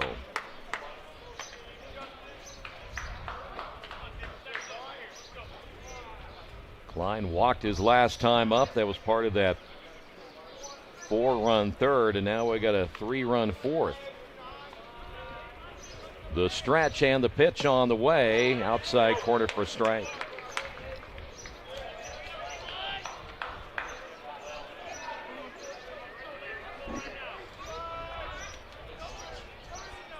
Line back in from the left side. The right-hander Seamer throws, and it's in there for strike two.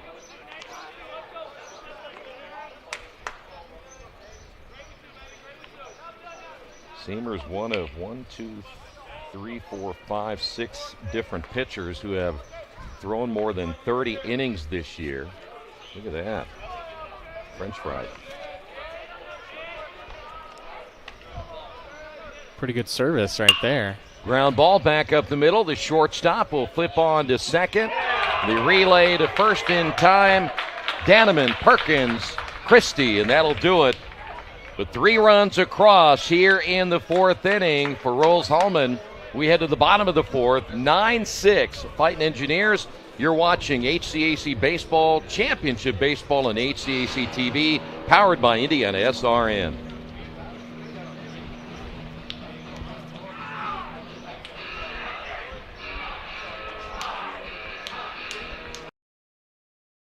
Becoming a licensed sports official is a great way to make a positive difference in the community and support the over 160,000 Indiana student athletes that participate across 22 IHSAA sports. Sports officiating allows you to stay connected to the game, become a role model for our young student athletes, earn extra money, and support the patrons and communities of our IHSAA member schools. To learn more about becoming a licensed IHSAA official, log on to ihsaa.org/officials today.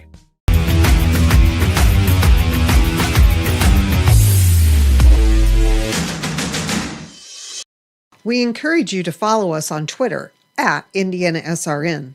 Find upcoming games, video highlights, and much more.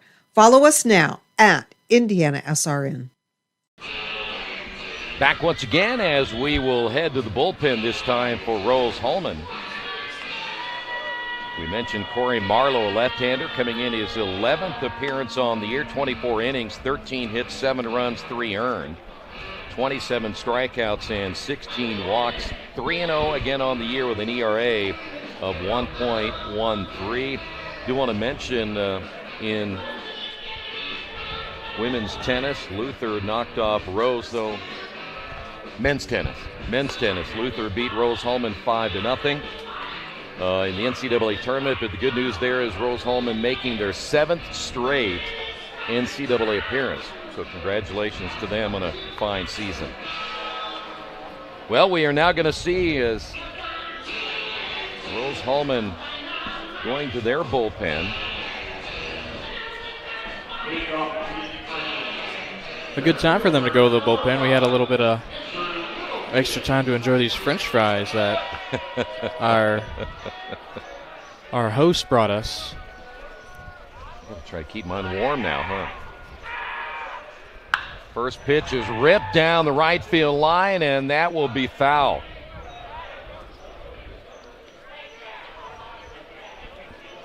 Littlefield up for the 3rd time today. Scored a run back in the 1st. And Marlowe greeted with a long foul on that one. Here's the pitch on the way, low and outside. And the count is even at 1 ball and 1 strike.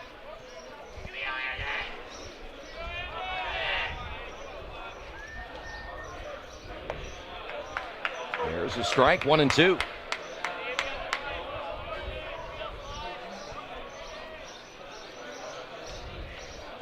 The stretch by the left-hander, the pitch on the way, got him swinging. Pitch is in the dirt, the strikeout throw out, there's 1 away. Pretty good stuff in his first at-bat for Marlowe. 1.13 ERA in 24 innings pitched this year. His team able to grab back the lead. It's a pretty good start with the strikeout. Alex Christie has walked twice. He has scored twice. First time a look here at the left-hander Marlowe, and the pitch is low for a ball.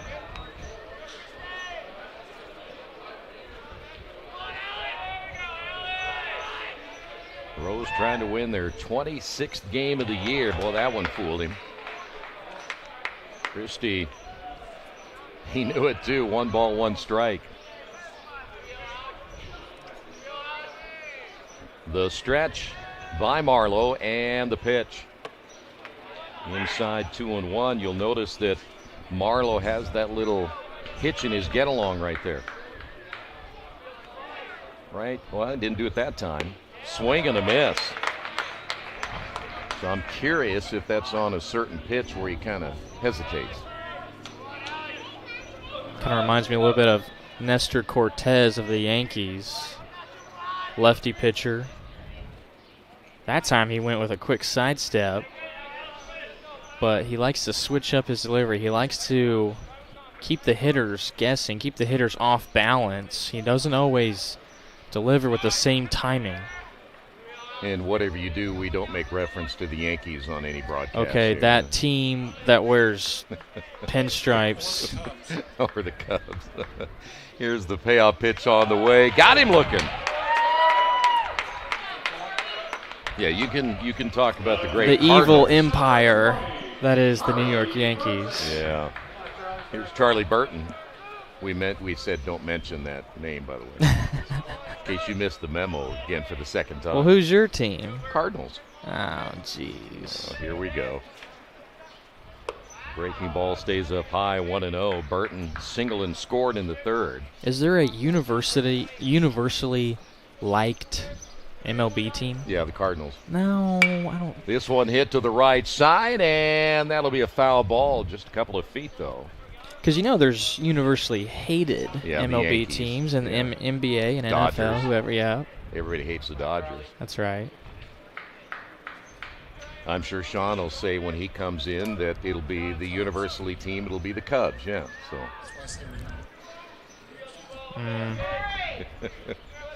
Here's the 1-1 pitch. Right at the feet of Burton. 2 balls and a strike. Well, as a Reds fan, nothing baseball-related matters anymore this year. You are able to beat the Pirates, though, I see. Yeah, we can win that series. You did beat Milwaukee. But by the time you beat those teams, you're already 18 games out. So. That'll be an interesting division, too. This one ripped hard and foul out of play. Because the Cardinals and Brewers are the 2 favorites, and they're both just slightly above average teams. Yeah. So. Yeah, right now not a great division. But they're still far away ahead of the other 3 teams. Pitch is inside, nearly getting a piece of Burton. You see how quick Marlowe came to the plate that time? Mm-hmm. Yeah, he's got 3 different deliveries here. Popped him up on the right side. Coming in will be Taylor. Going out will be the second baseman, Corliard Rodak, to make the catch, and that's going to do it for the half inning. We haven't had one of those 1, 2, 3 innings in quite a while. I was thinking the same exact thing. 9-6 your score. Rose-Hulman on top. This is HCAC Baseball right here on HCAC TV, powered by IndianaSRN. I'm Keith Myers, Vice President of IndianaSRN. Thanks for joining us. Do you know IndianaSRN broadcasts 350 games a year? All sorts of sports? Yeah, we do. Hard to believe, isn't it? IndianaSRN loves to put student athletes first on our website. If you're a business out there, we probably could help you too. Contact us at coach@indianasrn.org. Grandma from out of state thanks you. Mom and Dad who can't get to the game thanks you as well. In fact, our athletes watch the games over and over again. Our military has enjoyed the games as well. So sit back and enjoy the game.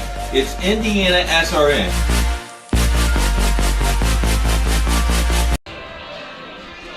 Jay Jones joins us now at the top half of the 5th inning. This is like a marathon. It is, but it's good championship baseball and a lot of fun to watch, actually. Interesting how they were scoring runs earlier with just a lot of slaps down the line and a lot of fun. So good stuff.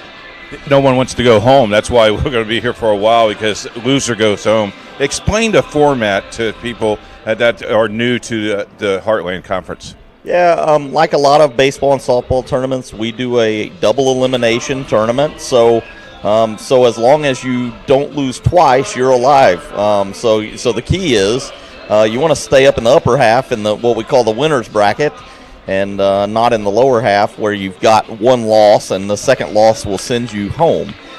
So obviously the key is avoiding 2 losses, but it's why we may have a champion on Saturday, but then again, it may be Sunday before we know for sure. Well, we're here till Tuesday if you need us, and we won't charge you any extra. I'll be honest with you. Most of these schools had graduation this weekend, and I don't know if the players want to be here till Tuesday. They're probably ready for summer break. Talk a little bit, real quick, if we can, just the format tomorrow. In case of rain, we have to keep people close to our website and to the Heartland Conference. Yeah, thanks for mentioning that, Keith, because we are watching afternoon storms perhaps. It kind of depends on which weather forecast you look at. We may, right now the games are at 12:30 and 3:30. We may move that first game forward just a little bit, so to make sure we get it in, and then in the very worst case scenario, we'd have to play 2 on Sunday if we got totally wiped out in the afternoon. So we'll see. Right now it's 12:30 and 3:30, but we're looking really closely at that 12:30 slot, maybe going to 11 a.m. So we'll see. How was my French fries? You brought me some French fries. They were amazing. That's a food truck outside of the stadium here that our fans are enjoying, and really, really good stuff. Next year, I just want popcorn. Back up to you guys. All right, thank you, Keith. Once again, runner takes off down to second base, and in time, that'll be Adam Taylor with the stolen base there for Rose-Hulman. 2 balls and no strikes now to Shane Garner. If you just joined us, we've had a rather interesting ball game to this point. Each team scoring a lot of runs here in the first 4.5 innings. This is the 3rd pitcher used by Hanover. And for Rose-Hulman, they've had just 1 inning where they have not had a base runner. They've gone around in the order in the 3rd, in which they scored 4 runs. Pitch is a called strike. Then they come back with 3 more in the 4th after Hanover scored 2 in the 1st and then added 4 runs in the 3rd. Seamer comes set as he checks the runner at second, and the pitch on the way. Lined into right field. That'll be a base hit. Taylor rounding 3rd. They'll hold him there. Raudebush able to get the ball quickly back into the infield, and now runners at 1st and 3rd. And now we'll head to the top of the order. It won't take long now for Hanover to get that bullpen going again. Always love, as a coach, seeing some good production out of the bottom of your lineup. Taylor starts things off, single up the middle, and then a rope from Garner into right field. Wisely holding Taylor at 3rd base. Still have nobody out, and Tuttle starts the lineup over again. Tuttle has scored twice today, did get a single in the 4th. Pitch in the dirt, gets away from Burton. A run will score as Taylor crosses the plate for the first time. Heading down to second is Garner. So another wild pitch on the board. That is the second wild pitch we have seen by Hanover pitching here in this contest. Take that back. That's actually going to be number 3. So now Garner at second base. Rose has now scored in 4 straight innings. Fastball outside, 2-0. Got to think about what kind of game we would have here if you limit all the walks we saw in the 3rd inning, hit by pitches, and then you tack on a couple of passed balls from the Panthers. Ground ball right side. Perkins. His only play is at first base as Garner advancing to 3rd. So 1 away here in the 5th inning. Couillard Rodak will step to the plate for the 4th time today. He's walked twice, and he has scored twice. And a chance now to drive in a run right here to make it an 11-6 ball game. Infield will play in.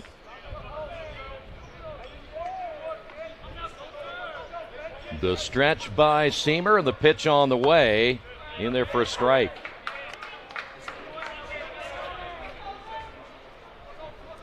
Well, it's a long day for the umpires too, isn't it?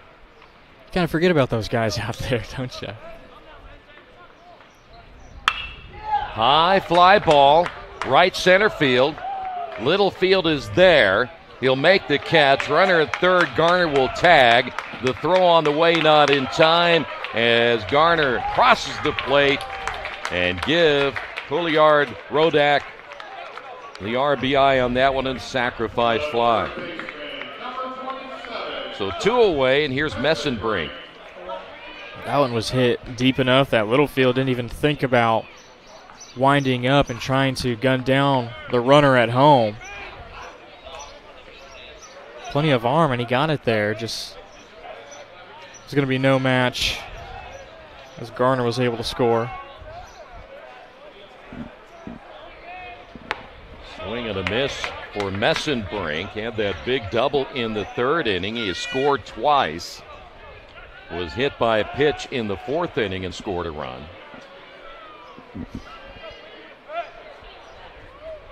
Two away here in the top half of inning number 5. The pitch in there for a strike. Same exact pitch. Off speed. Thrown it to a righty. First time Messenbrink was ready for it. I don't think Messenbrink was guessing that same exact pitch coming next. Just off the plate, 1-2. I was mentioning the game on April 6th. They had that double header. That first game final was 18-15. Rose had won that contest. Rose had 13 hits and 10 walks. So Hanover had struggled pitching then. They're struggling here today. Swing and a miss. Messenbrink will strike out for the second time. But 2 runs across here in the top of inning number 5. It's Rose-Hulman 11, Hanover 6. This is HCAC Championship Baseball on HCAC TV, powered by IndianaSRN. They say nice guys don't finish first. So maybe it's time to reconsider what it means to be first. It's about being your best, but knowing you could be even better. It's being present, but respectful of history. You sure you want to make that move? It's donating something more valuable than money. It's believing in yourself and something bigger. It's coming from different families, but treating each other like brothers. It's not just being a man, it's being a Mason.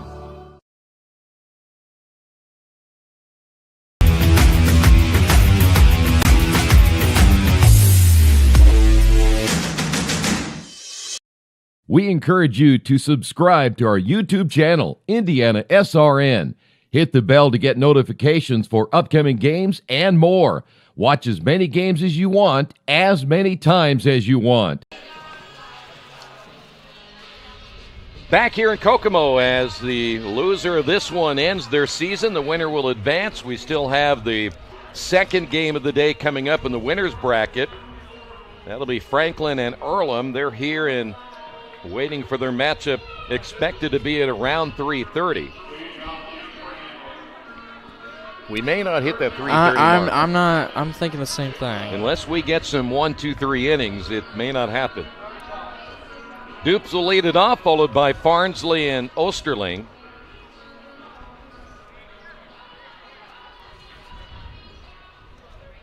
Marlowe back in for another inning of work. The left-hander's first pitch is a called strike. Dupes had singled and scored back in the third.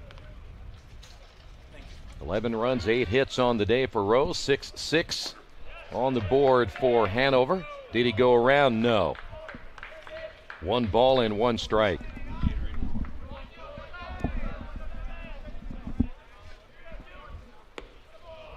Pitch is low and outside, 2-1.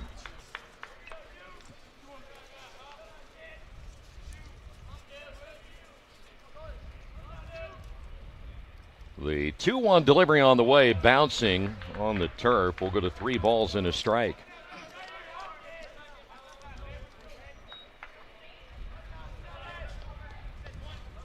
We mentioned the walks. Rose has only given up 2 walks so far today, but a string of hits put together in that 3rd inning. And there is the 3rd walk of the ball game as Dupes will head down to first, and here's Farnsley.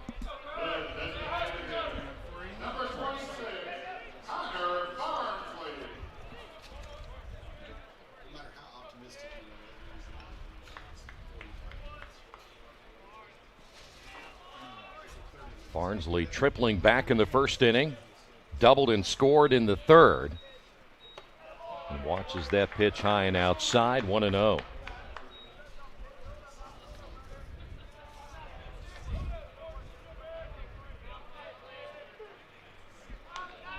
Both teams combined have, in the 5 innings now played, they've reached, their leadoff man has reached in 3 of those 5 innings.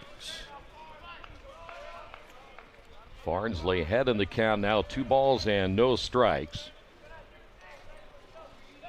Dupes will draw the throw to first.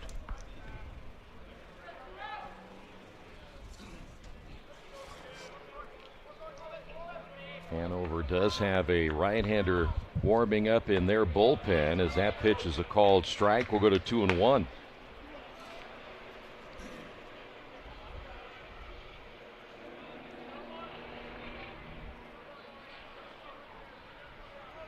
Speaking of Dupes, he had that base hit in the 3rd and a run scored, and then the walk here in this half inning as that pitch is outside. He had a great series back on April 6th in which he went 7 of 11, 3 runs scored. He drove in 3, and this one hit foul.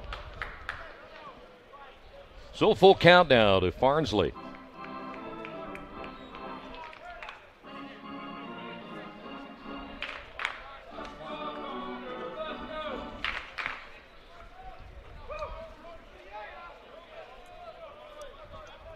Dupes with a short lead at first, and the pitch on the way, hit into right field, and that's going to fall in for a base hit.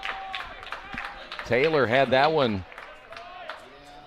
Well, they hit right in front of him. I'm not sure he saw it in time, but now runners at first and second for Osterling. Yeah, he may have been second guessing himself if he wasn't going to be able to get to it in time. He didn't want it to bounce over him or take an awkward hop, and he'd have a different situation than first and second. Decides to take the safe route.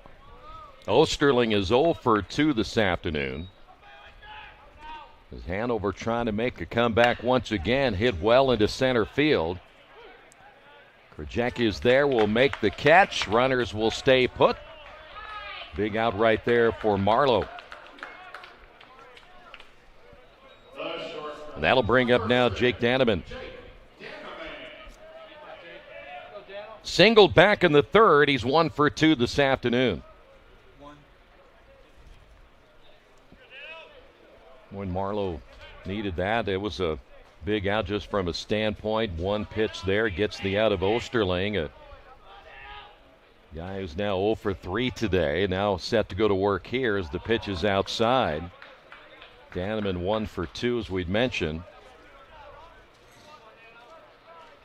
It's a 5-run lead for Rose. They've only out-hit Hanover by 1, 8-7. Dupes the lead at second, Farnsley at first. Throw to second, not in time.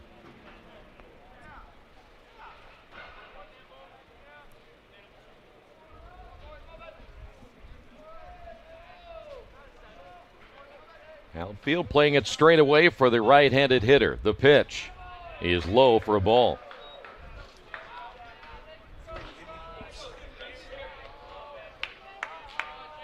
Two balls, no strikes now to Danneman. Coming in at 264 on the year. He had driven in 24 entering this contest. This one hit to right field, and this time playing it better is Taylor as he makes the catch. And there's quickly 2 away, but 2 hard-hit balls between Osterman and Danneman. And that'll bring up Eric Rodebush. Two righties hitting against the lefty, pushing that ball towards that right field. That time, like you said, Taylor playing that one much better. And two back-to-back outs now. Raudebush is 1 for 2, singled in the third. Marlowe with the pitch on the way is a breaking ball just over the head of Raudebush.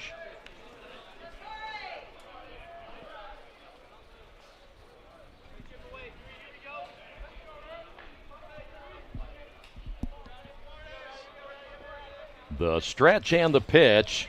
In the dirt, runners take off, and Garner can't make a play either way. That'll be a wild pitch. And runners will advance. Good job by Dupes and Farnsley seeing that ball, reading it all the way as it was going to be short of the catcher. And when you get that jump, you time it right, you're going to be able to take a base like Dupes and Farnsley just did. So now runners in scoring position at second and third with 2 away. The pitch by Marlowe almost threw that one away as well, 3-0.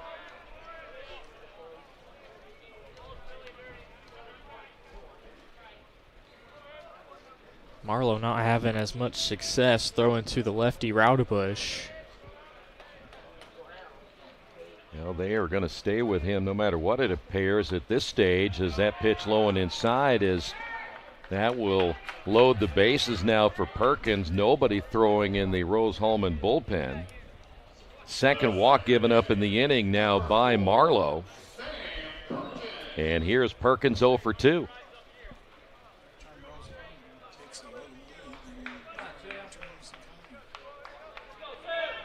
So now Marlowe will work from the stretch with the bases loaded. Here's the pitch. Caught the inside corner for strike 1.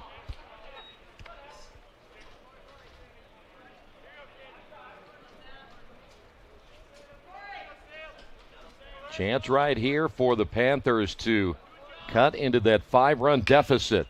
Fly ball into center field. Krajewski is there, and it's not going to happen. Bases left loaded here in the 5th inning for Hanover. We will head to inning number 6. It's coming up next. This is HCAC Baseball on HCAC TV, powered by IndianaSRN. They say nice guys don't finish first. So maybe it's time to reconsider what it means to be first. It's about being your best, but knowing you could be even better. It's being present, but respectful of history. You sure you want to make that move? It's donating something more valuable than money.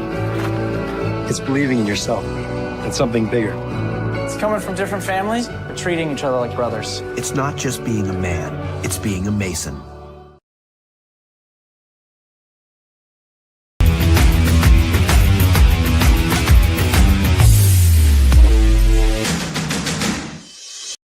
We encourage you to subscribe to our YouTube channel, IndianaSRN. Hit the bell to get notifications for upcoming games and more. Watch as many games as you want, as many times as you want. Back here at Municipal Stadium in Kokomo, great to have you with us as we head to inning number 6. Lopez, Finch, and Krajewski all due up now for Rose-Hulman. Seamer back out for another inning of work here for the Panthers. Well, we have seen now the Fighting Engineers score 2 in the second, 4 in the third, 3 in the fourth, and 2 in the fifth. So Hanover love to get a stop right here and get out of an inning quickly. 1, 2, 3. Lopez doubled in the third inning, singled in the fourth. He has scored a run, driven in a couple of runs here today, as Seamer will work from the stretch. The pitch on the way, inside out swing, and this is fouled away to the right. Lopez down at 0-1. Franklin Earlham coming up after this one.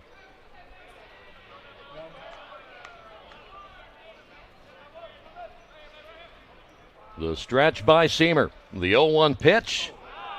Came inside and got him. So Lopez, another one to take one for the team. I think that's the second time that Seamer's hit somebody. I think he got Messenbrink. Nope, he got Krajewski back in the 4th inning. That is the, third hit batsman we have seen now by Hanover pitching. Finch will step to the plate. Finch 1 for 3 with a run scored back in the 2nd inning. So no, other than the first, in which Rose-Hulman went down 1-2-3, they have sent no less than 5 hitters to the plate each and every inning. See if they'll continue that trend here in the 6th inning as the pitch is outside, 1-0.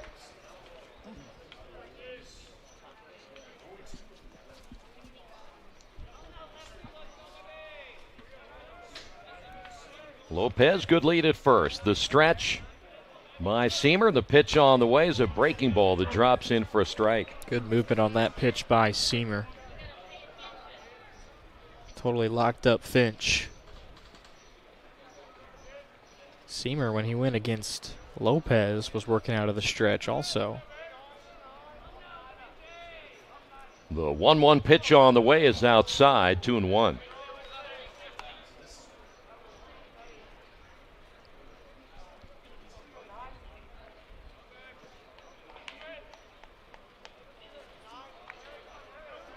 Seamer, a check of the runner at first as he'll come set, and the pitch on the way hit foul. So 2 balls and 2 strikes now to Finch.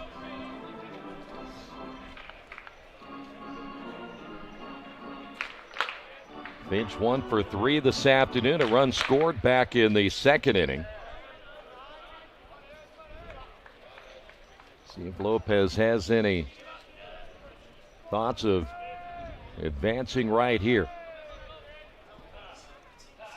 Swing and a miss, and Finch will strike out number 1 here in the 6th inning. Nice job of responding by Seamer.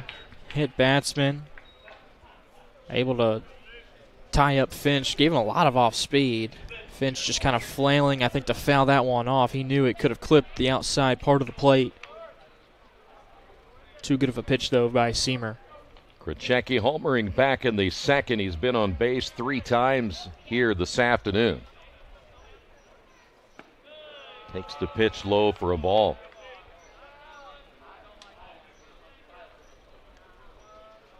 Dupes will play this one.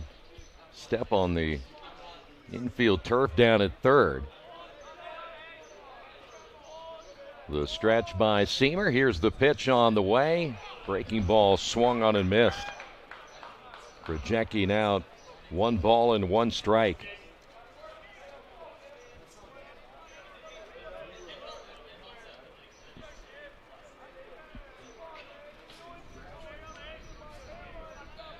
Seamer now set to throw. Pitch on the way is way outside. 2 balls and a strike.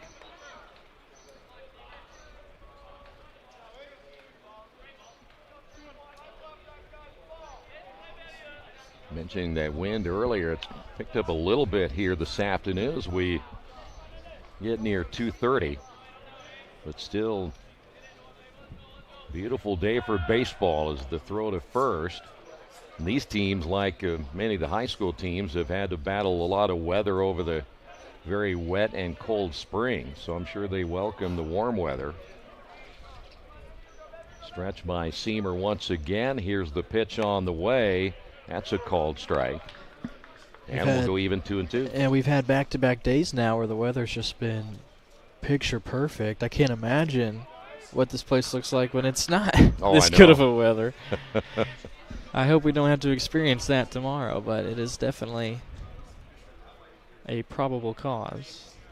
Break-even pitch on the way, grounded in that hole again, which seems to be like a tunnel, a clear path into left field. So Krajewski gets his 2nd base hit of the day. Runners now 1st and 2nd for Cade Klein. You know, this ballpark is a relatively new ballpark, as you know, and You can see why they would draw a team the way they did with the Jackrabbits playing here. And you know, the fans love coming to this ballpark. If you don't know where it's at, it's not far from Memorial Gymnasium, in which Kokomo High School plays in. Not too far from downtown Kokomo. Is that pitch in there for a strike? And I love it too. They all have chair back seats, no bleachers to have to sit on for the old people like me. Grassy areas that you can sit on, even out in the outfield if you chose to do so. The stretch by Seamer.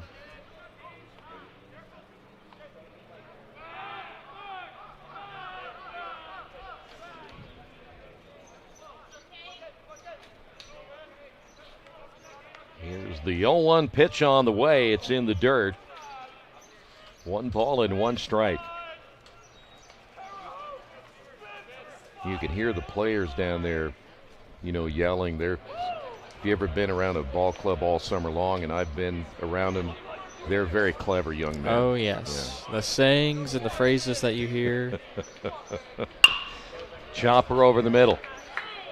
Danneman throw to first in time, and for the first time in a long time, Hanover holding Rose scoreless. We head to the bottom half of inning number 6. Let's go to Keith Myers. Thanks, fellas. Appreciate it. Sean Bender joins us now. And Sean, you're a longtime fan and coached at Rose-Hulman. Talk a little bit about the playoff system.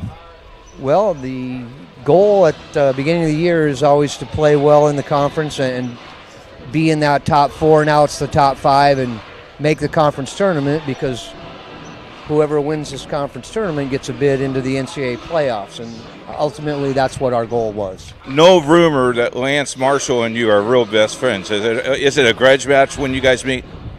Let's just say the intensity level ramps up considerably when Rose and Franklin meet on the baseball field. Talk a little bit about your career, all the things that you've done. You love to see the program, and you love to come now to see how it's developed, and especially at this ballpark and this format. Well, this is a beautiful venue. First time they've had the conference tournament here. 23 years. The first 8, we were in a different conference. So as I look back, one of the best decisions that we made as a school was to get out of that conference and get into the Heartland Collegiate Athletic Conference. And then you see over time how some of these rivalries developed. We were very fortunate that more often than not we were in the top 4 and made the conference tournament. And then, hey, anything can happen. You want to be playing your best baseball at the end of the year, and oftentimes that's what you do see. It's not necessarily the number 1 seed who wins this tournament. It's who's playing the best baseball at the end of the year. Kevin Hankey told me to tell you hello, and Kevin says if you want to come up and see him, he would be more than happy to see you up in the press box. That sounds wonderful. Back up to you guys. Hey, this guy's a legend. I think he's going to give me his hat. I'm not sure, but I'm going to ask. If Lance told me I could ask for his hat. Back up to you guys. Keith has no scruples. He'll just ask for anybody's hat.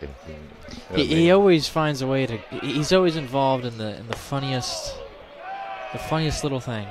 Well, his motto is if it's free, it's for me. So yeah, he's always begging for something.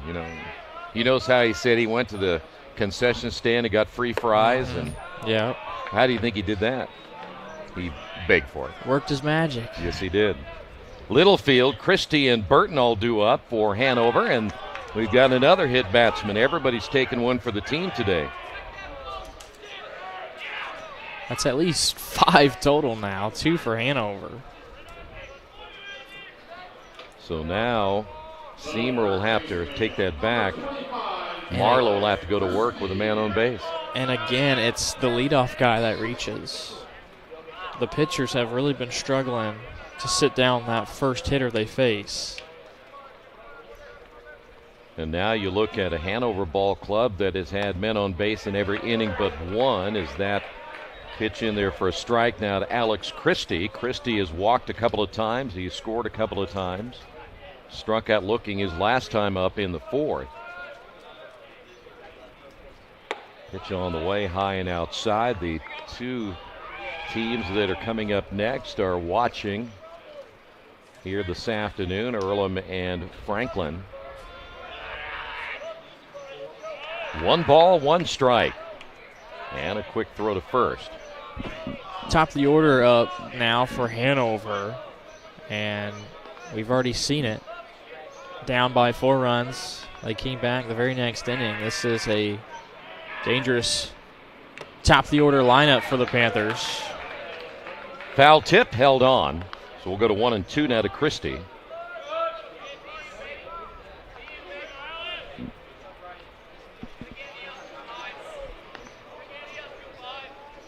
Rose-Hulman has a right-hander throwing in their bullpen. Pitch on the way is a breaking ball that stays up high, 2-2.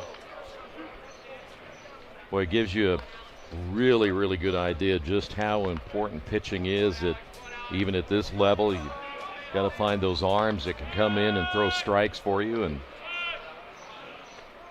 sometimes that's not always an easy thing to do. Marlowe wants to make sure Littlefield doesn't get too big of a lead, and he likes to work quick. Picks up a strikeout here. Brought a different pace, a different delivery. There's just so much in the repertoire that you can see from Marlowe. So Christie strikes out here as Charlie Burton.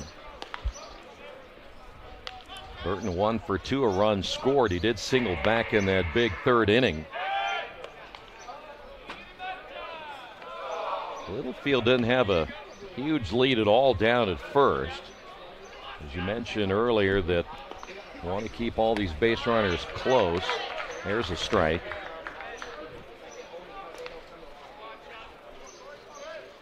Two more games today. You will be back for game 3, so you got to be a spectator for 1 game.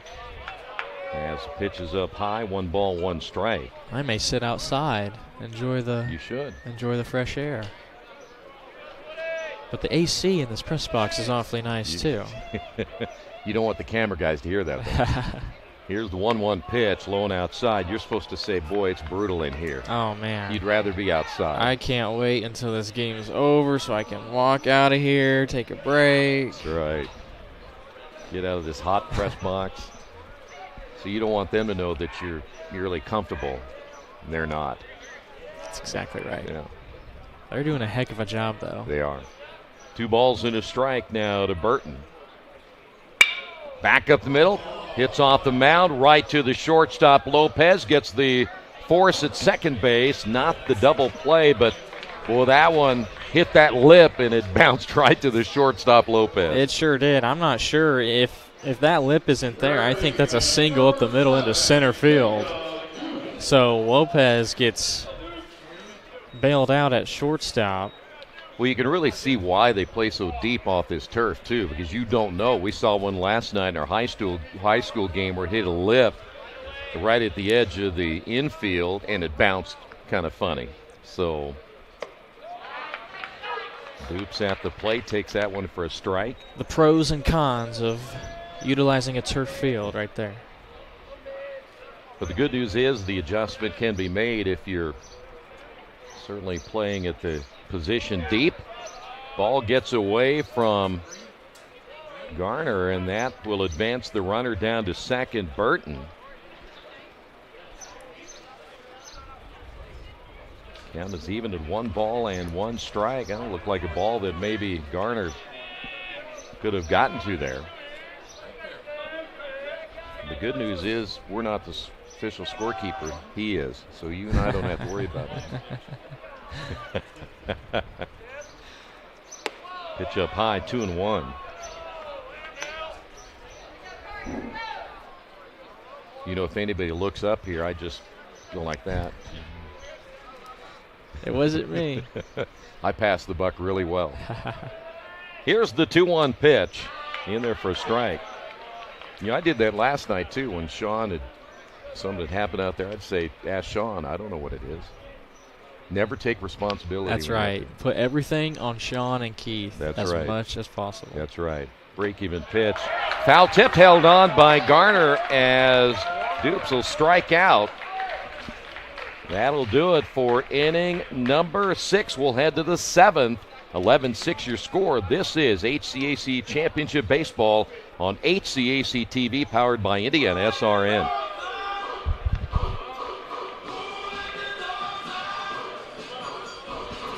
Entrepreneurs are often the hardest working, most beloved, and inspirational people on the planet. People who lead with heart and are fueled by passion. People like Randy, who found time while running his restaurants to put 3 adopted kids through college. Like Rebecca, who switched careers as an architect to achieve her dream of opening a music venue. And Mia, who turned an after-school hobby into an online floral empire. Entrepreneurs put the time in, lead by example, spark ideas, and impact communities, all while shaping the financial future of their families. Nearly 1 million entrepreneurs trust Heartland to provide the technology to make money, move money, manage employees, and engage customers. Because we're entrepreneurs, we're people, and we get it. We have made it to inning number 7. Welcome back here to Municipal Stadium in Kokomo. 11-6 your score. Rose-Hulman and Hanover, as we have mentioned, the winner will advance, the loser will go home, and you have more of your fan club now tuned in. Yeah, more people checking out the broadcasts. We appreciate everyone that's tuned in, either on YouTube or on our website, IndianaSRN.org and HCAC.tv. Chris Rasdale is watching, Heidi Metzger, Don Nestor, and Jake Winsenreed. Like that. Adam Taylor will lead things off here for the Fighting Engineers. That pitch is inside. 1 ball, no strikes. It's Taylor, Garner, and back to the top of the order, and Tuttle. Taylor scored a run in the 5th inning. 1 hopper to the third baseman. Dupes will throw to first, and there's 1 away. Boy, he played that one perfectly. Here's Shane Garner. Garner 1 for 3 with a run scored.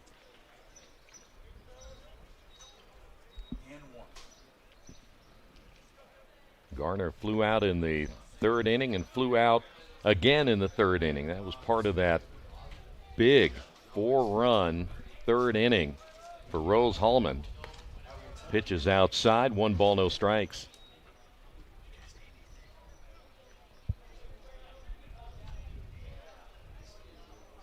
The stretch and the pitch popped him up. Dupes in foul territory, now drifting back toward the line, will make the catch, and those might be the 2 quickest outs we've had so far here this afternoon. Here's Brett Tuttle. Tuttle making his 5th plate appearance today. A couple of runs scored, a stolen base, has a single in the 4th inning. Boy, this would be quick if you can get one here. I just hope it gets hit to Dupes. You know, he got some. You go back to that 1st inning, he made the first 2 outs. Got Tuttle and Couliard Rodak. Pitch in there for a strike. He ended up getting 1 in foul territory, 1 in fair territory. So he was busy early, but since then it's been kind of a quiet day for the Hanover 3rd baseman. There's a strike. So Tuttle now behind at 1 ball, 2 strikes. Top of inning number 7.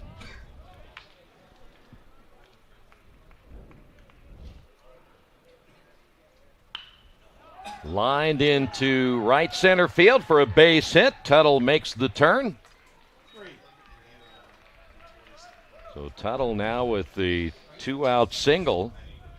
Couliard Rodak will step to the plate for the 5th time. A couple of walks and a couple of runs scored as well.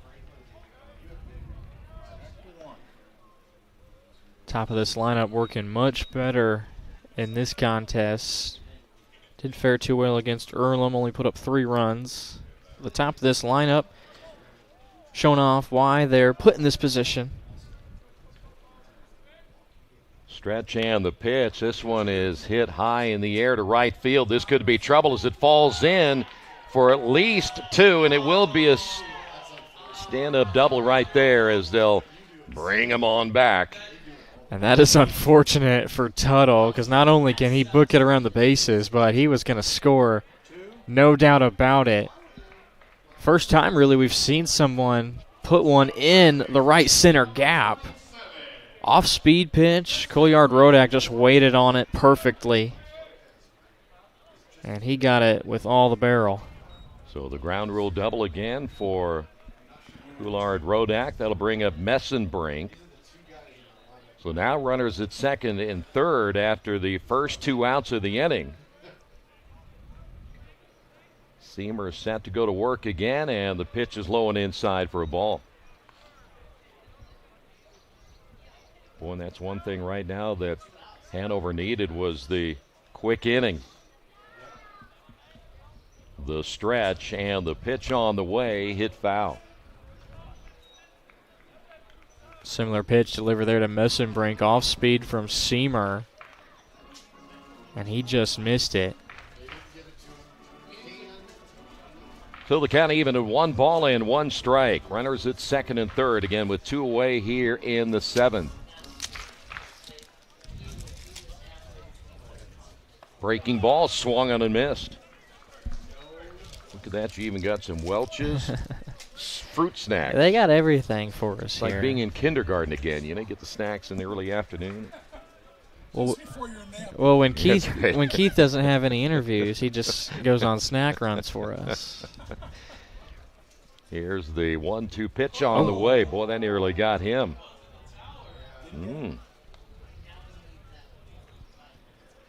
2 balls and 2 strikes. Messenbrink, 14 home runs this year.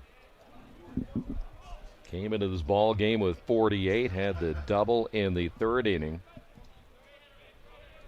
Here's the pitch on the way, waits on that one, and a fly ball down the right side. That'll go out of play. We will stay at 2 balls, 2 strikes, 2 away here in the 7th.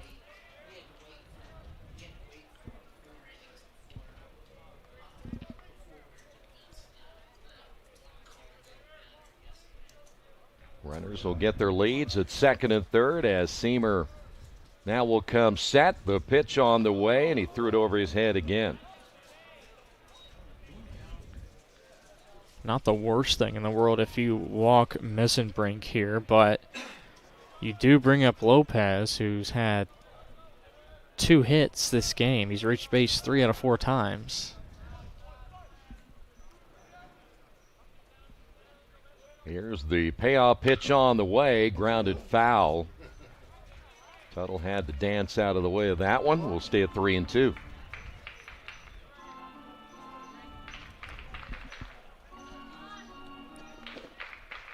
Rose-Hulman now able to match their run total with their hit total, each with 11 now. Messenbrink would love to make it 12 right here. The pitch on the way, and, well, he got a hit. Only problem was it hit him again. Second time Messenbrink has gotten hit by a pitch in this game. That is at least 3 now on Hanover pitching. On the other side, we've seen 1, 2 on that side. I could be missing 1 or 2 in here someplace as Lopez will step to the plate. After a while, when you go around in the order a few times, your score sheet doesn't look as good as it did early. So now the bases are loaded as the pitch in there for a strike. Yours looks like a bunch of hieroglyphics. Doesn't it? Well, you can decipher it. Yeah, yours is pretty. Man, I'll tell you what, look at yours. I'm trying. I'm learning from the best. Pitch will get away from Burton. A run will score. And another wild pitch on the board here for Hanover. Both catchers have been struggling in this one. Pitches getting away from them, and that's the thing about trying to get used to playing on a turf field. If you're so used to playing on a regular grass infield, is that turf will give you some funkier hops on occasion. Lopez, couple of base hits today, including that double back in the third. This one swung on and hit foul and out of play to our right. Boy, and what's frustrating about it, I'm sure, if you're Hanover, is you got Taylor, you got Garner easily. Those two outs, and all of a sudden now, things start to fall apart with Tuttle and opening up with that base hit. Get the hit batsman, a wild pitch, and another run scored. Fly ball, right center field. Coming over is the right fielder. Raudebush will make the catch, and that'll do it for the half inning. But another run scored for Rose-Hulman. 12-6 your score. You're watching the HCAC Championship Baseball right here on HCAC TV, powered by IndianaSRN. After the Marine Corps, I was diagnosed with PTSD and became homeless for 15 years. Like a hermit living on the street, I just existed. I came to Wheeler Mission. Wheeler operates on a culture of kindness. Going through their programs reminded me that my meaning in life is to serve God. God set me free from anxiety and depression.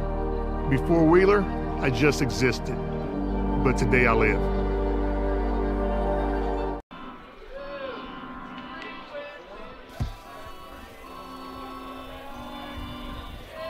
How about that, huh?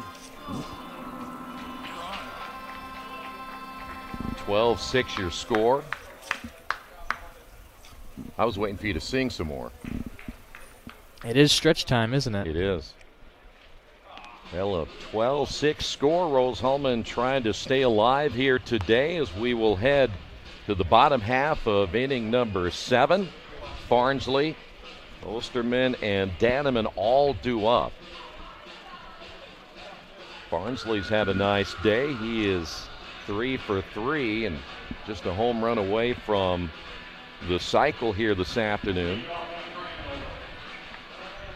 And I think he's more importantly thinking about just trying to get this Panther ball club going as they're down to their final 9 outs.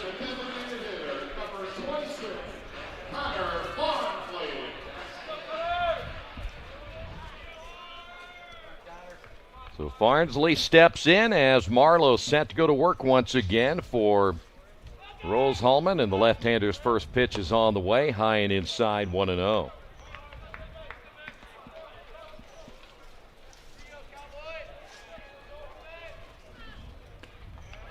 Swing and a miss. Pretty big hack. He might be thinking about that cycle. 1-1 pitch on the way is outside. 2 balls and a strike.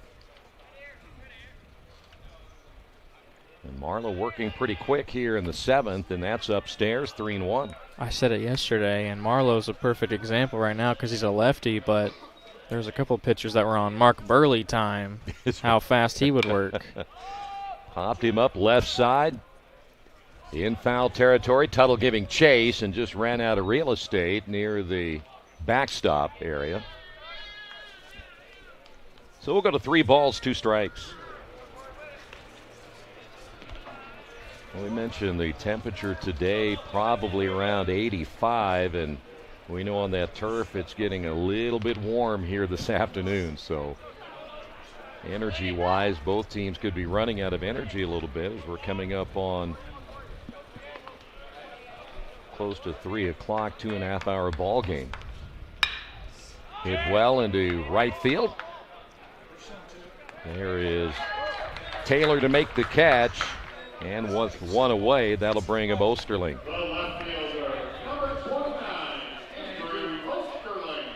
Osterling 0 for 3 today, so looking for his first hit. Hanover 7 hits on the afternoon. Pitch a little bit outside, 1-0. Osterling looking for his first hit of the tournament. 0 for 4 venture yesterday. And he's quickly ahead, 2 balls and no strikes.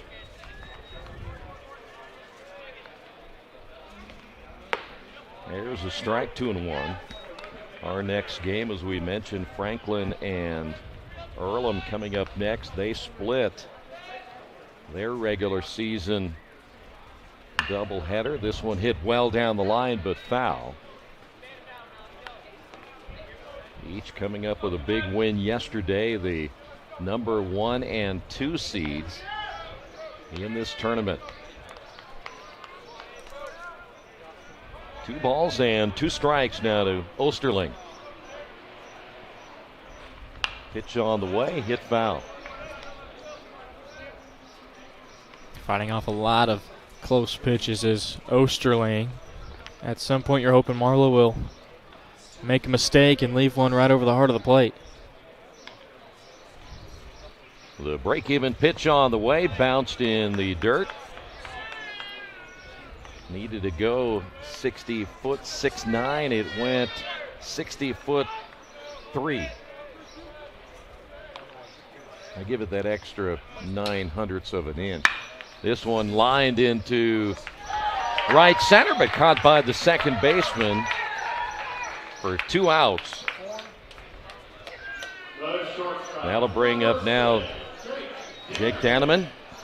I actually thought that one was going to land for Osterling, but all tournament long, the shortstop and second baseman playing well deep in the hole, making sure they have enough space to work with and make those plays.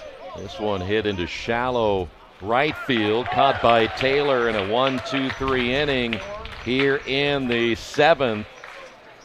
Rose-Hulman still leads it 12-6. This is HCAC Baseball, powered by IndianaSRN. Is the Frells family's land. When the sun comes out, the kids run and play right there. This used to be a shed. Now, it's where they get breakfast. This is more than just land. It's home. The Frells family runs with us on a John Deere 1 Series tractor. His land isn't the only thing that should live on for generations. Nothing runs like a Deere. Search John Deere 1 Series for more. Visit Reynolds Farm Equipment, your hometown John Deere dealer today at reynoldsfarmequipment.com.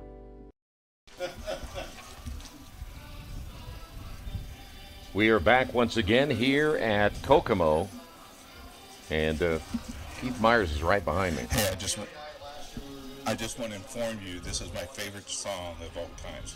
Is it? Yeah. My grandson loves this song, taking a bath, and if I can get him to take a bath, that's awesome. If we could get you to take a bath, that'd be awesome. Back up to you guys, thanks. You didn't tell me you were coming on, so none of that was on. You gotta tell Oh, we will head now to the Keith is talking about Baby Shark playing in the stadium. Yeah, and taking a bath, yeah. Well, there he is.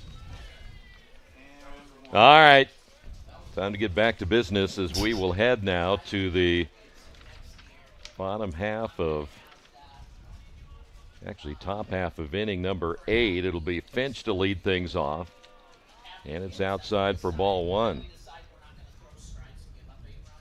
So what was that song again? Baby Shark. Baby Shark. And it is now dreadfully stuck in my head, I fear. 1 ball, 1 strike is Keith Finch. requested the song too. That's the dark thing about it. Bet he did. 2-1. You can't chide the guy that brings you French fries. 2 balls and a strike here as Finch back in. Ground ball now to the second baseman. Throw to first by Perkins, 1 away. That'll bring up Krajewski.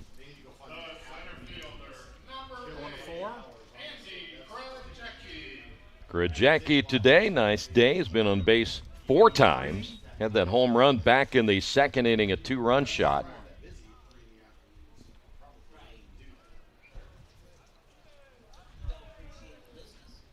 Seamer now ready to throw. 2 hopper to the shortstop. Danneman's throw to first in time and 2 quick outs, but we have seen in other instances here today, you get 2 quick outs and you end up seeing 5 or 6 more hitters. So that's the beautiful thing about baseball, isn't it? You'll have an inning that lasts 1 minute with 5 or 6 pitches, and you'll have one inning that lasts half an hour with about 30 or 40 pitches. Here's Cade Klein.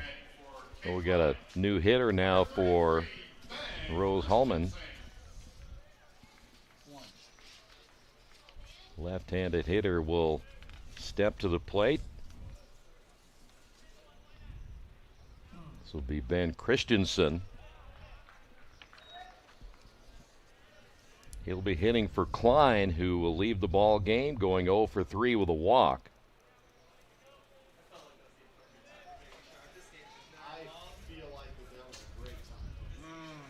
The pitch on the way, ground ball back up the middle. That'll get through, so Christensen coming up with a base hit. 12 hits now for the Fighting Engineers. And that'll bring up Taylor.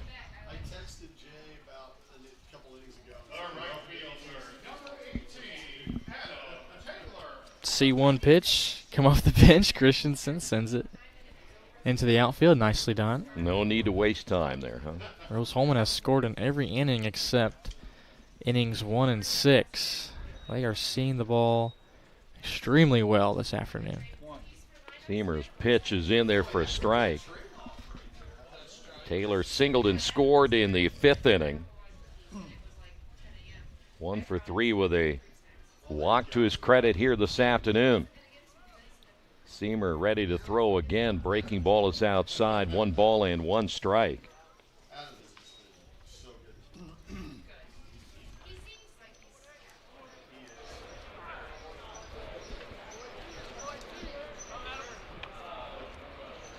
Another week, Ben Christensen came in hitting a .235. That one hit well by Taylor.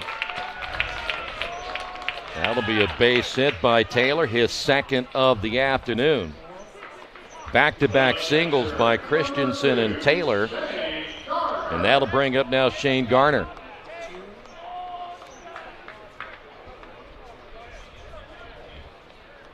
And we're going to see a runner coming in as well down at second base, as number 5, Garrett Lloyd, will now be the runner for Christensen at second.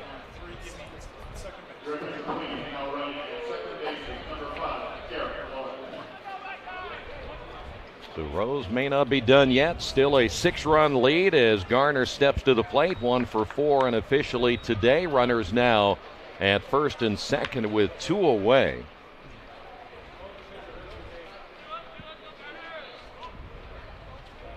The pitch on the way is low for a ball. So you, between games, think you might slip into a uniform and try to sneak onto the field and play a little bit? Well, I'm mesmerized by these gold pants that we're seeing from Earlham. Yeah. They're getting ready over to our left. They're going to take on Franklin in our next game. Troy and Sean will have that one for you. Yeah, I like those uniforms. They usually like go them with a the lot. white, but that's pretty new for them. Steve Sackis has a style kind of like as that ball gets away. And we've got another wild pitch on the board as the runners advance. But Sack is that kind of he's a wrestling guy, so he likes flashy. Oh, yeah. Got to stick out. He has more, and I'm sure you won't hear about this later because you'll be out there getting a suntan, but he has more wrestling figurines than anybody I know. Is that right? Doesn't open the box, puts them on a shelf on his wall downstairs in his den. Oh, it's a den. Is that what you call it? Yeah, his man cave den, yeah. Pitch is in there for a strike. That's where they hold all the big wrestling meetings and TV viewing parties. Mm-hmm. Hit well into right field, and that's going to be a fair ball. Lloyd will score. Taylor will score. And Garner into second with a 2-run double. Well, we mentioned a little bit ago, though you got the first 2 outs of the inning, it doesn't really matter because Rose coming right back with another big base hit by Garner, and that'll bring up Brett Tuttle at the top of the order. Garner got all of that one. Ropes it, and it is just on the left of the right field line. Only had a couple of inches to work with.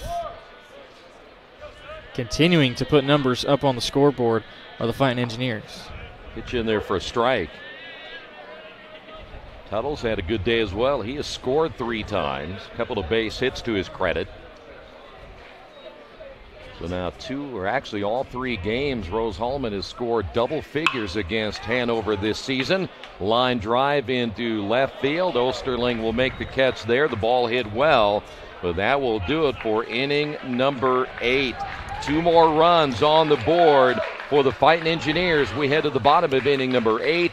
14-6 your score. This is Championship Baseball on HCAC TV, powered by IndianaSRN. Hauling or moving project has arrived, and College Hunks Hauling, Junk, and Moving has you covered. Honest. Uniformed. Nice. Knowledgeable. Service. College Hunks Hauling, Junk, and Moving. Back here at Municipal Stadium in Kokomo for this elimination game, and right now it is all Rose-Hulman, a 14-6 lead. See, they even dance down there in the bullpen and stuff. Oh, Rose-Hulman side's having fun. Look at that.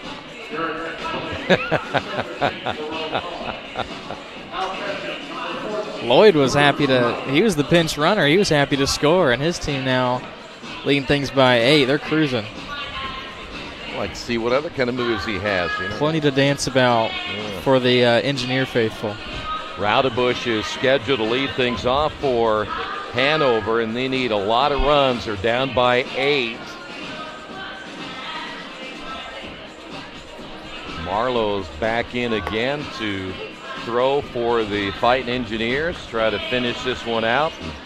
You know, the one thing about it is you want Marlowe to go as deep as he can now, because you're going to have a lot of pitching if you plan on coming back in the loser's bracket and winning this whole thing.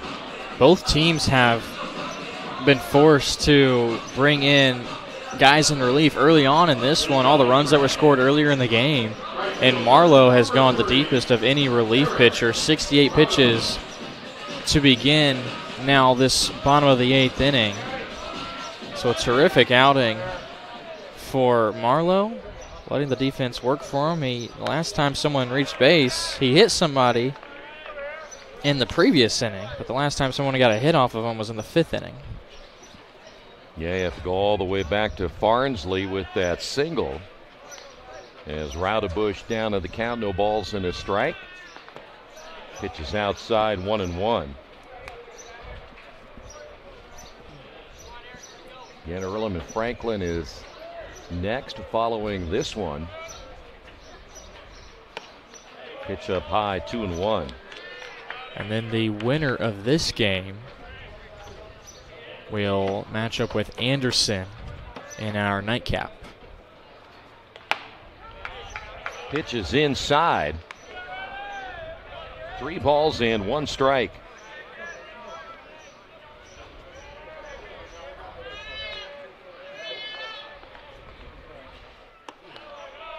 That one nearly hits him, so Raudebush with the leadoff walk here in the bottom half of the 8th inning. That'll bring up now Sam Perkins.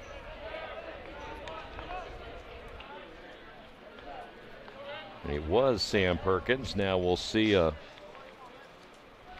new hitter come in.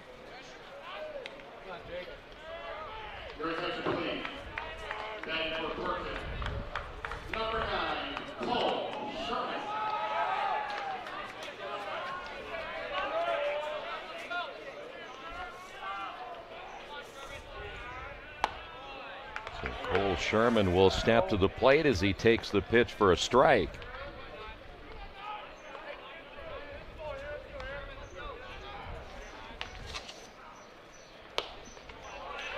There's a swing and a miss.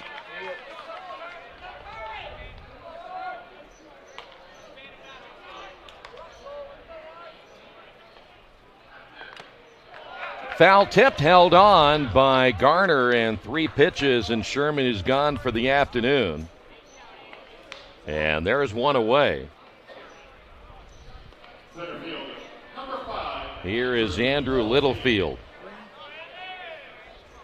So one away here in inning number 8. Littlefield has taken one for the team twice today. He's 0 for 2. And the pitch in there for a strike. Marlowe working quick here in the 8th. There is a right-hander throwing in the Rose-Hulman bullpen. The 0-1 pitch is low, 1 ball, 1 strike.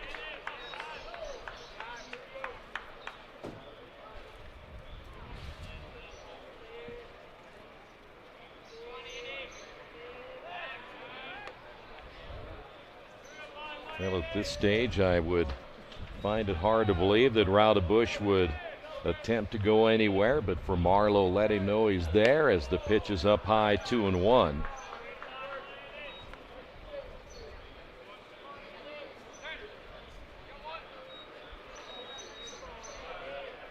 Two balls, 1 strike to the leadoff hitter, Andrew Littlefield. And the pitch on the way, lifted high into left center field. Coming over on the run to make the catch, Krajewski is there. Nice play by the center fielder. There's 2 away. So much tail on that baseball. It started more towards the center fielder, and that's why it ended up being Krajewski who kept tracking it down, but it actually ended up more into left field. Krajewski had a long ways to go to get to that one. So here is Alex Christie. Christie has struck out a couple of times. He has walked twice. He has also scored a couple of runs. Marlowe's pitch on the way to the plate, low and inside. Garner able to run it down.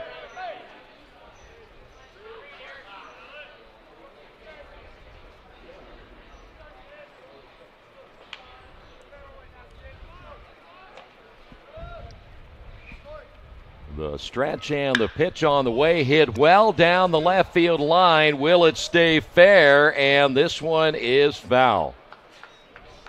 And he got all of that one.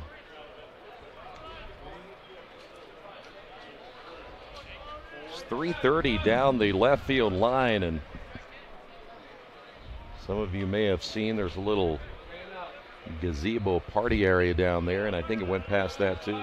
Maybe that's where I'll hang out after this game. You should. Yeah, that looks like your kind of place. But Christie did give that a good smack. 1-1 pitch will get by Garner, so we have a wild pitch as Raudebush will head to second. 2 balls and a strike.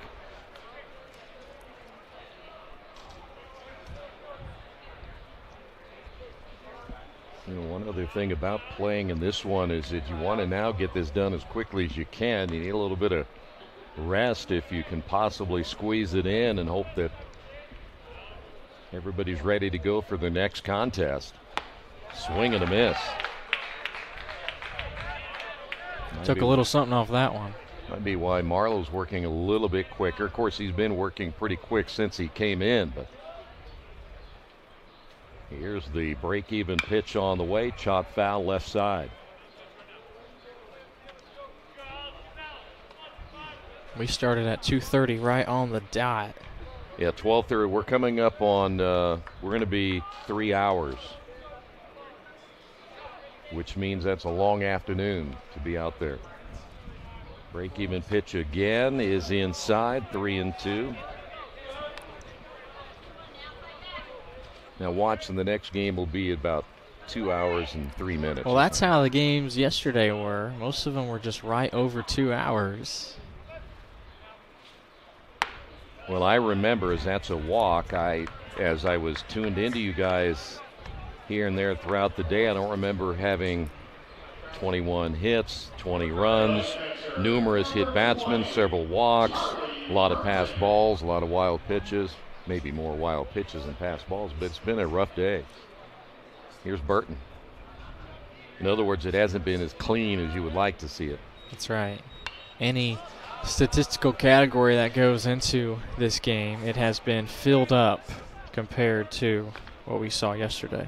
Well, I can't wait to see what the box score will look like from the official scorekeeper, because that'll be something I'm sure that you'll use later today when you start counting up all of those different aspects of baseball. And the 0-1 pitch on the way is up high. 1 ball, 1 strike. Burton, 1 for 3 today. A run scored. Picked up his base hit back in the third. That's when Hanover scored 4 of their runs. They've been shut out ever since.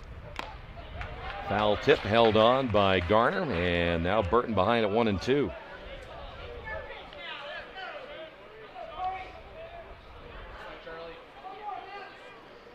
Two away as we play here in the 8th. Pitch on the way, hit foul.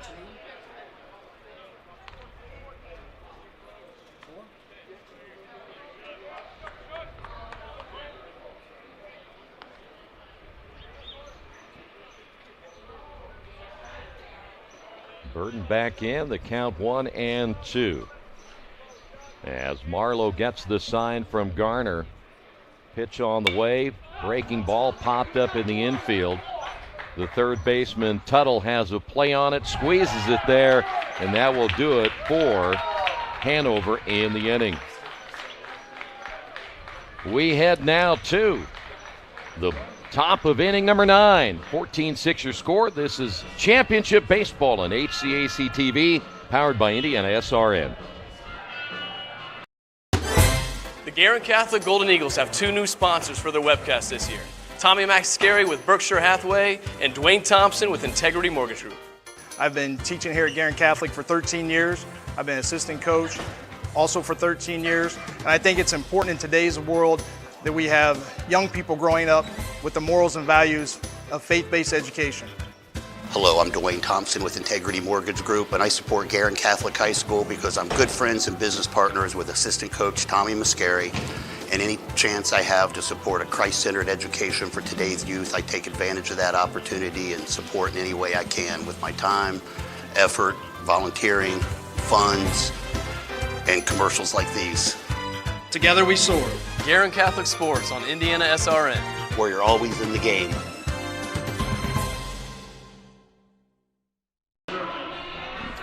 Well, we'll have a new pitcher for Hanover as we will see Wyatt Prather come in. He's making only his 5th appearance on the year. 11 innings, 19 hits, 17 runs, 14 earned with 9 strikeouts and 12 walks.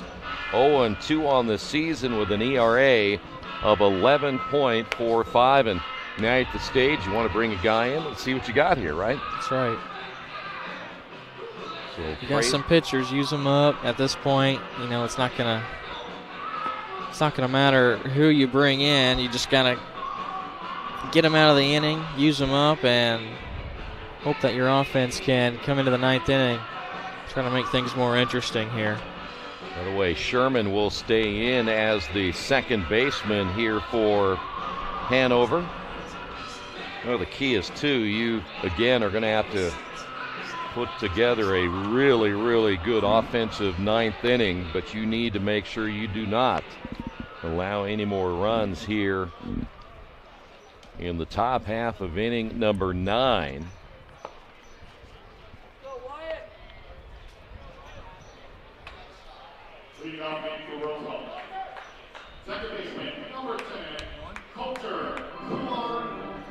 Willard Rodak will step to the plate. Doubled his last time up in the 7th inning. Part of the 14-hit attack now today by Rose-Hulman. Pitch on the way, swung on, hit foul down the left field line and out of play. Tell you what, if I was a little kid, I'd be out there getting all those baseballs. That's what you usually see. Yeah. Well, maybe they're not quite out of school yet. That's a good point. Pitch is outside, 1 ball, 1 strike. Do they pay you to give him back here in the tournament, or do you get to keep him? Did you get a sucker for it? I bet he get more than a sucker. Pitches up high, 2 balls and a strike. That makes it all worth it right there. Hey, in today's inflation, I want 3. That's right. I'm going to settle for 1 here, pal. This is an expensive baseball. Or it better be a real big one. That's right. A lollipop you can just work on for the entirety of the next game. That's right. Right there, high and outside, 3 balls and a strike.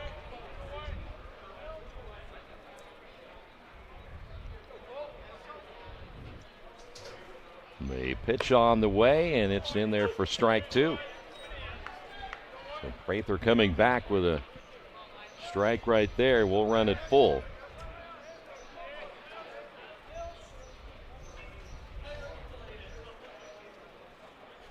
The payoff pitch on the way, got him on the inside corner.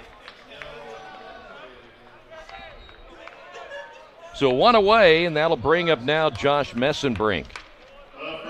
If you want to look ahead to the bottom of the 9th, it'll be Dupes, Farnsley, and Osterling.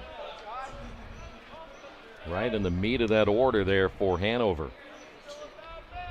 One way to know how good Rose-Hulman is hitting the baseball today. Of course, you can look at the scoreboard, 14 runs, 14 hits, but that was just the 4th time that Engineer batters have struck out, and the first time that they've struck out looking. No balls and 1 strike. Messerbrink back in as Prather set to throw, and the pitch hit well down the right field line, and that will drift foul and out of play. So a long strike there for Messenbrink, and he's quickly down at 0-2.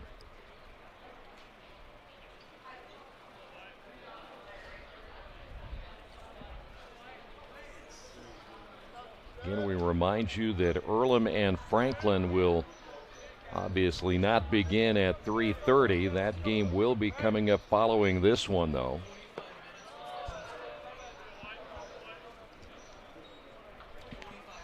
"45 minutes after the finish of this one, after the teams clear the field."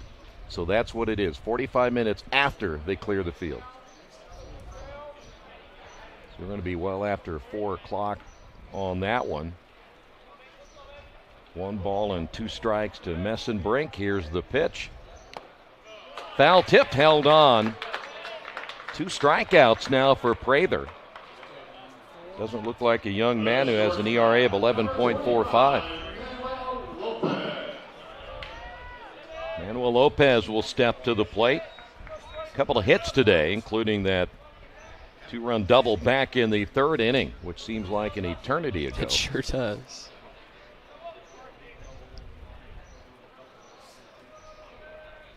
Prather gets the sign as he is set to throw. Ground ball, chopper to the 3rd baseman. Dupes will backhand it. Throw on to first, get the out there, and a 1-2-3 inning for Hanover. We're going to head to the bottom of the 9th inning. Rose-Hulman on top, 14-6. This is championship baseball on HCAC TV, powered by IndianaSRN. Looking for a great family experience? Well, look no further than Indy's best campground, KOA Indianapolis. RV sites, tents, cabins, and glamping is just minutes away. The kids will love the new splash park, horses, and summer activities. Whether you're roasting marshmallows around the campfire for gooey s'mores, enjoying our amazing pizza delivered to your site, or hand-dipped ice cream. Don't forget to visit our gift shop boutique where you'll find supplies of all your gift and camping needs. Go on KOA.com to book or call us at 317-894-1397. Mention IndianaSRN for a free bundle of fireworks.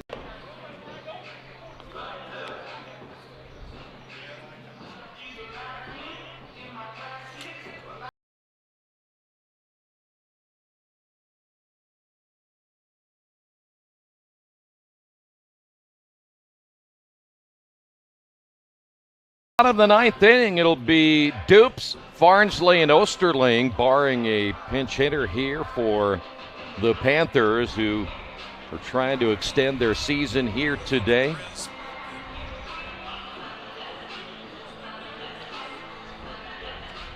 Get a good look at Franklin.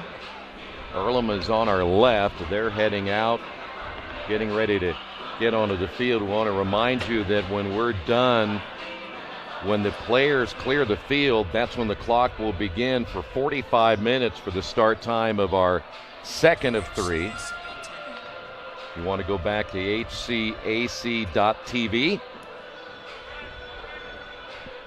And at some point in there, we'll get a look at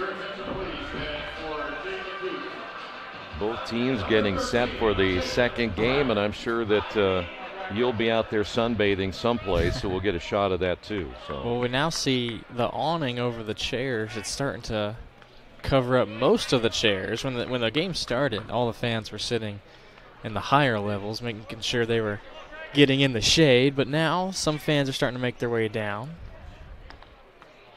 Pitch is low. You know, with the kind of spring we had and cold and cloudy and everything, you think they'd want to be sitting in the sun a little bit more. That's right, yeah. That'll be me. Chopper foul, third base side, 2-1. So Marlowe looks to finish it out here today as Hanover, down to their last 3 outs of this HCAC tournament. Pitches a strike.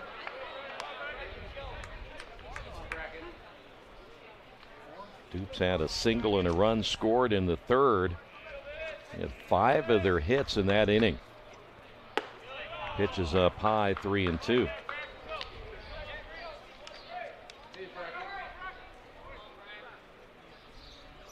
The payoff pitch on the way, missed him outside, ball 4, and so Dupes on with a walk. He's been on base now 3 times today. Here's Farnsley. Still a chance here to get the cycle if he can manage to get a home run right here. Had a triple back in the first, a double in the third, and a single in the fifth. Flew out in the 7th inning.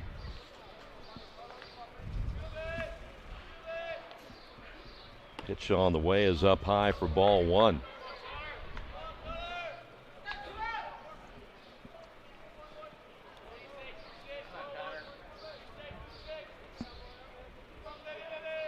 And one thing about you don't know a lot about some of these turf fields at the area. Some of them have dirt that lines up in front on the step for the pitcher. That pitch is in there for a strike. Some of them have just the landing areas as turf. So you got to adjust to that a little bit as a pitcher. Marlowe's done that well here today. High fly ball into center field. Krajewski is there to make the catch. 1 away as Dupes will head back to first base. And so with 1 out, here's Osterling. Just got underneath it slightly, did Farnsley. Kind of a late break by Krajewski out in center field. But the speedster comes in, hauls it down. Osterling is 0 for 4 today as the throw goes to first.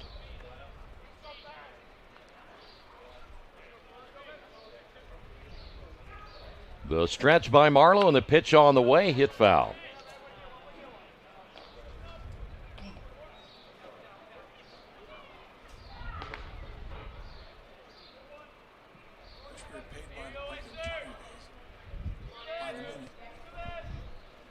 Here's the pitch. Just outside, 1-1.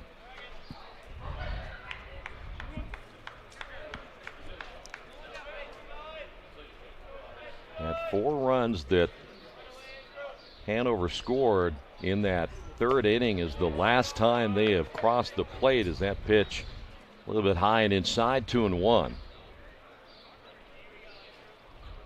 Came back to tie the game at 6 apiece as the pitch is inside, 3 balls and a strike.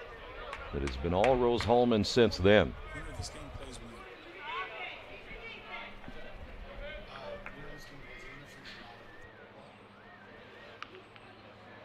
Pitch on the way is low for a ball, and that'll be a walk.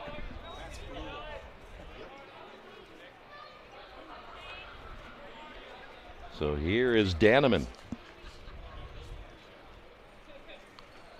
And we'll have a visit to the mound here, and we'll see if we've got a change, and it looks like that's going to be it today for Marlowe. So a pitching change here in the ninth.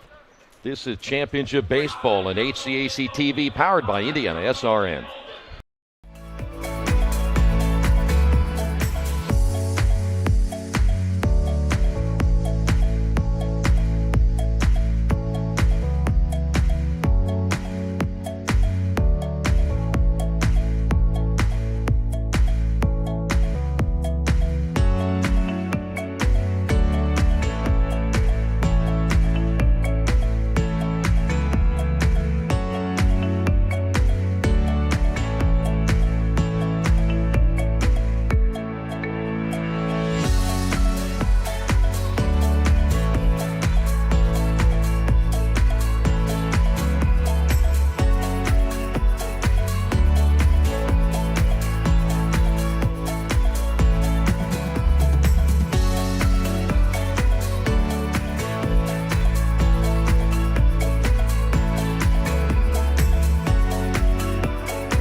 Back here as we have the pitching change. We'll talk about the new pitcher in a couple of moments, as Spencer Martinelli will now be pinch hitting for Hanover, and he takes the pitch low and inside.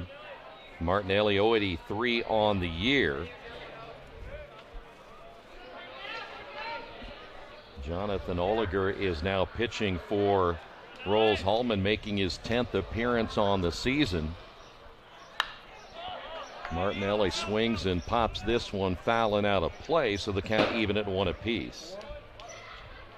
Bring in the new pitcher, and in response, Hanover sends Martinelli, a lefty hitter, up there to go against the righty. And then you'll have Raudebusch, also a lefty, waiting on deck. Oliger now with a 2.03 ERA, 1-0 on the year. The right-hander's next pitch is on the way. Didn't miss by much. 2-1. One away here in the ninth inning. Runners again at first and second for the Panthers. The stretch and the pitch. Check swing. It was up high. Did he go around? Yes. Count is even at 2-2.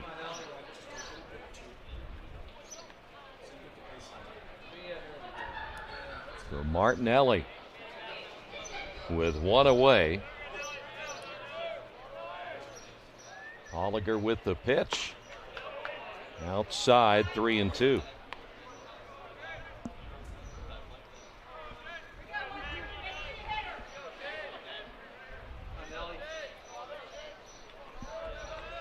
The stretch by the right-hander, the pitch. Popped up foul. So we'll stay at 3-2.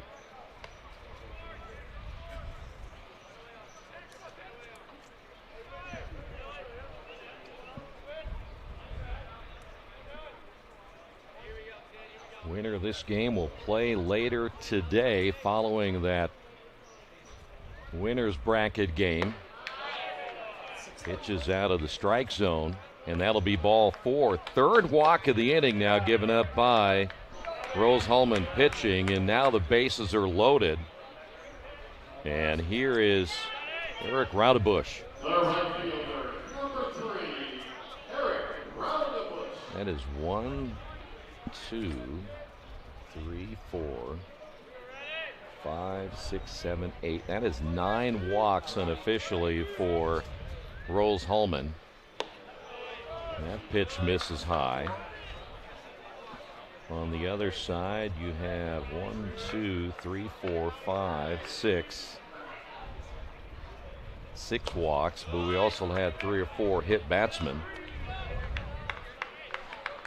That is just, as you know, too many mistakes if you're going to play championship baseball. Raudebush ahead in the count, 2 balls and no strikes. Not a number you typically see. That many free bases given up. Holliger in there for a strike. Holliger was really kind of missing his mark, throwing it up high to Martinelli. If he can work it down here to Raudebush, get a ground ball, that would be great for him. The 2-1 on the inside corner will go to 2-2.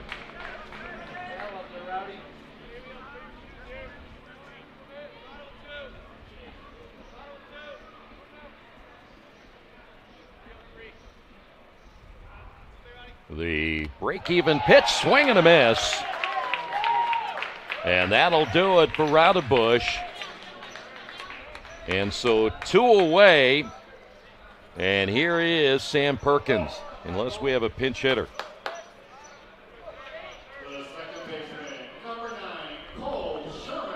Cole Sherman will be, actually he came in the last half inning, so Sherman hitting again in the number 9 spot for Perkins. And the pitch on the way in there for strike 1. Sherman struck out in the 8th inning. Holliger really firing that fastball in there, trying to get ahead of the hitter. That would be a foul ball off the foot of Sherman. And he's now down in the count at 0-2, and Hanover down to their final strike of the season.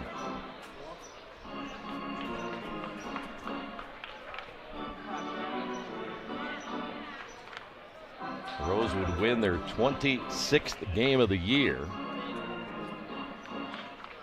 Hanover would finish at 16-22 on the year. The pitch on the way, got him looking on the outside corner. So Sherman strikes out, bases left loaded for Hanover here in the 9th inning, and Rose-Hulman wins it by a final of 14-6, 14 runs on 14 hits, no errors. For Hanover, 6 runs, 7 hits, and no errors on the afternoon. It was not a pretty baseball game, but the bottom line is your tournament, you survive and move to the next game, and that's exactly what Rose did, especially after Hanover came back to tie it at 6 in the 3rd. Well, and especially after Hanover got off to such a hot start. 2 runs in the opening frame thanks to a triple down by Connor Farnsley. But Rose, their ability to respond and come back, just a stacked up box score sheet as we can see here in innings 3 and 4. And from there on, they were just in cruise control. They dang near scored in every single inning. Everybody getting involved, everybody doing a little bit of something. Yes, the walks and the hit by pitches helped them out a lot from Hanover, but they also put the ball in play 14 times for hits. So impressive numbers today for Rose-Hulman, and now we will wait for our next game, which we hear is going to start approximately 4:25. So we're about 4:20, so we're going to be about an hour behind the regularly scheduled game, but it'll be Earlham and Franklin coming up in our next contest. Want to thank you for joining us. Thanks to the crew again here today. Another fine job, and we'll be back on HCAC TV coming up at about 4:20 this afternoon. It'll be the winner's bracket, the number 1 and 2 seeds, Franklin and Earlham.